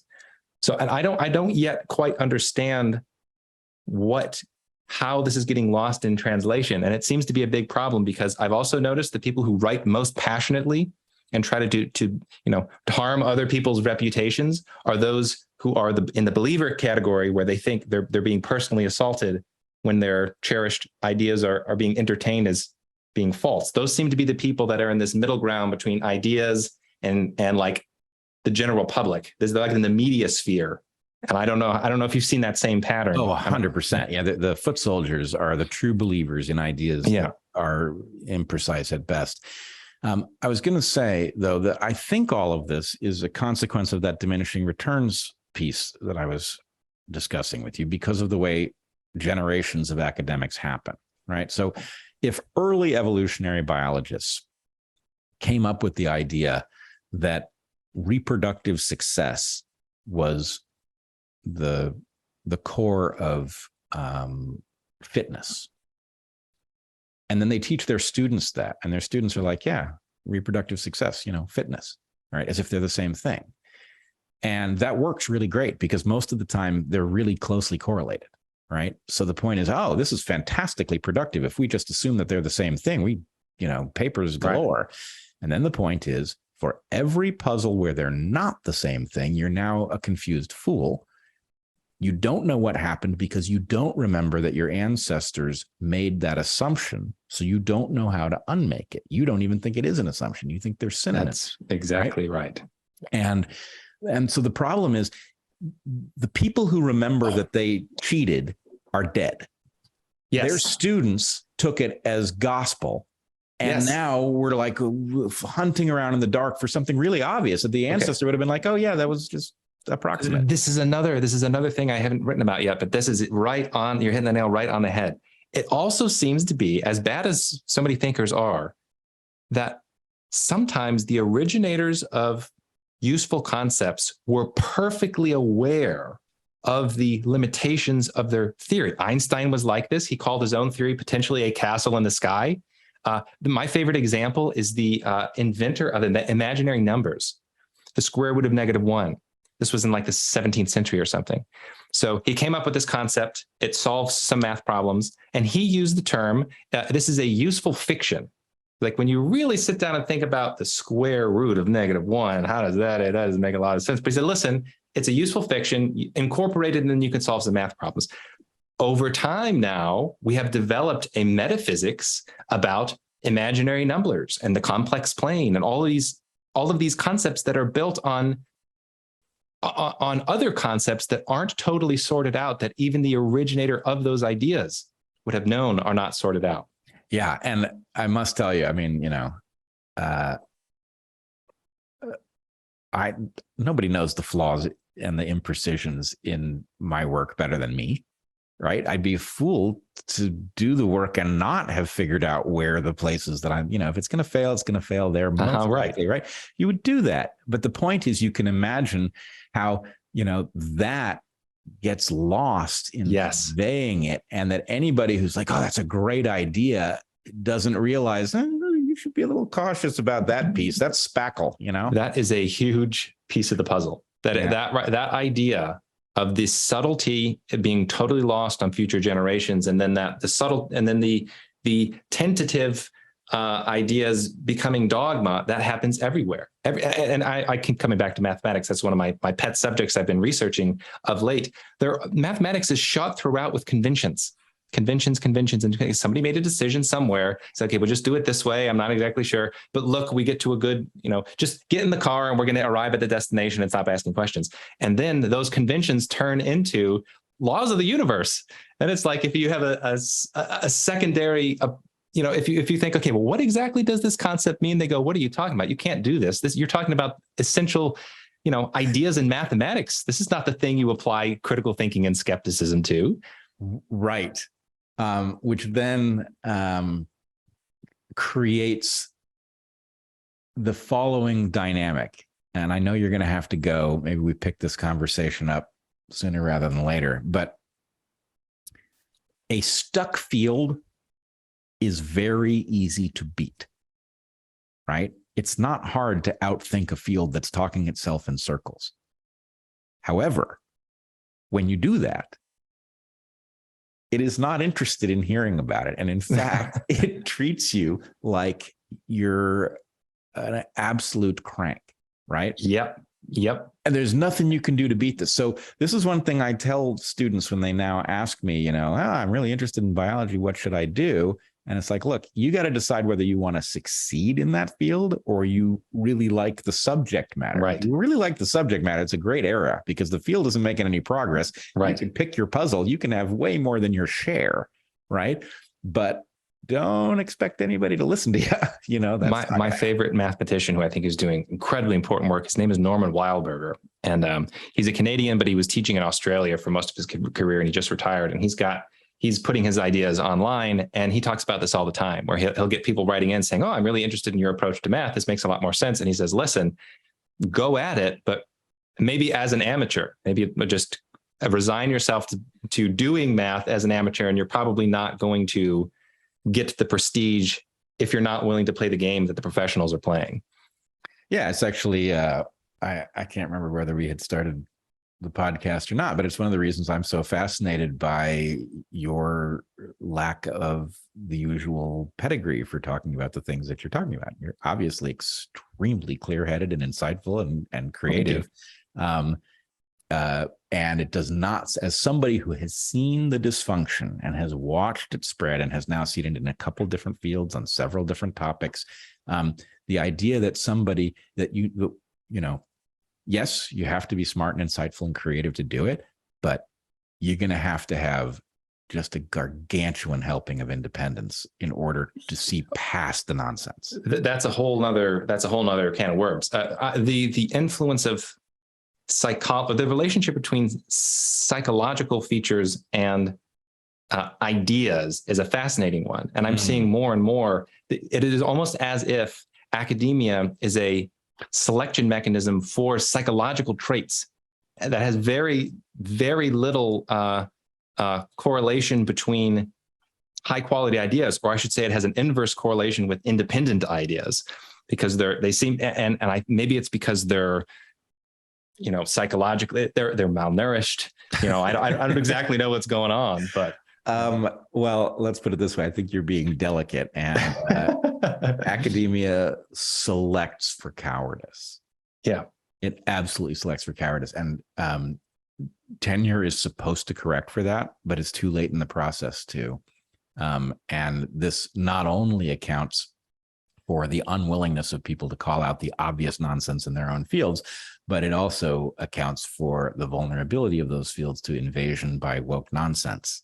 Yes. Right. Okay. So I got to say one more thing, just because this is funny, and right. I have a little bit of context. All right. Early on, several years ago, when I was doing this, before I started saying outrageous things in multiple disciplines, it was just outrageous things in a few disciplines, I was getting a lot of flack from academics. And one of the flack that I was getting is they said, Steve, you must think you are a genius. If you're right, you must be a genius. And I said, no, I have a much more insulting way to frame this. My claim is that it does not take a genius to figure out that some of these ideas that you think are high quality are low quality. And I mean that truthfully. If you said, I know this because I've had the experience. Earlier this year, I had a pair of Danish high school students, or the equivalent of high school students over there, and they somehow came across some of my work on mathematics, and they were really intrigued by it. They reached out to me. And it was a cool experience. I was talking to them about some really cool philosophical concepts about mathematics, and you could see the wheels were spinning. They were understanding this. Oh, this makes so much more sense. I knew my high school person was, the teacher was incorrect. So they were going to write a little paper on these better ideas. And I was like, okay, this is not rocket science. Now, if it were rocket science, wouldn't those academics feel better about themselves? Because they would say, listen, you can criticize my ideas, but only if you're a super genius. If you're some schmo and some self-educated guy on the internet and you can accurately criticize cherished ideas, well, that is where do you hide behind? That is a much more devastating situation to be in, which I think is the situation. Like, if I have anything going for me, it's the independence, and like I have a healthy, stable relationship that isn't going anywhere. I can say whatever I want to say, and that automatically gives me, I've got that in spades, which means I'm free to, make a bunch of outrageous conclusions and not terrified that it's going to destroy me in any way. I'll say I'm blessed. The intelligence thing, I don't even think that needs to enter in the discussion.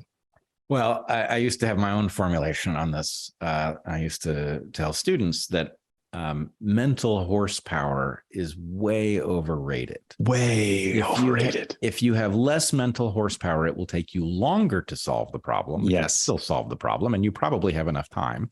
So I told them the three characteristics that you need if you really want to do the transcendent stuff are audacity, tenacity, and veracity, right?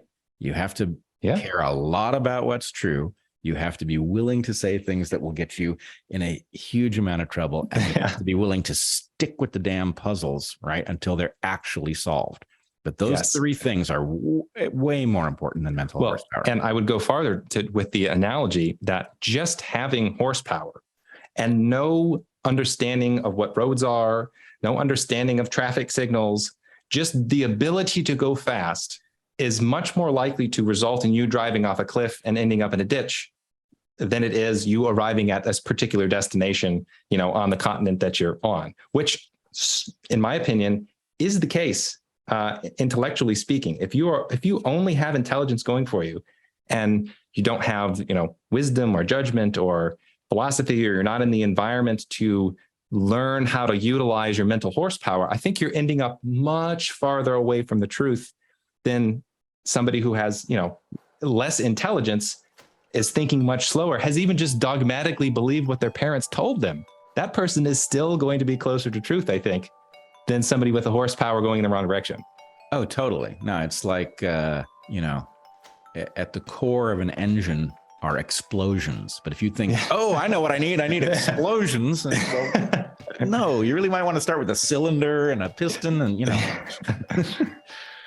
All right. Well, this has been fantastic. I know you have to go. I'm looking forward to talking to you again and exploring this further. But anyway, it's always marvelous to run into people who you've never heard of, who have minds so full of fascinating and obviously important stuff. So, well, thanks, Bret. It was a lovely conversation. Thank you for inviting me on. You're welcome. Really appreciate you, and keep up the good work. Will do. Where can people find you again? So I'm at steve-patterson.com, and it's probably worth mentioning, I am in the process of starting a research institute called the Natural Philosophy Institute. I have a website, natphi.org, natphi.org. There's nothing on there. It's just a kind of a wait list. I'm hoping, right now I'm finishing up a book project for a client. And once that's done, hopefully soon, I'm going to transition sort of full-time into producing more content professionally, and that'll be at natphi.org. All right. Awesome. Well, it's been a pleasure, and see you next time. Great. Thanks, Bret.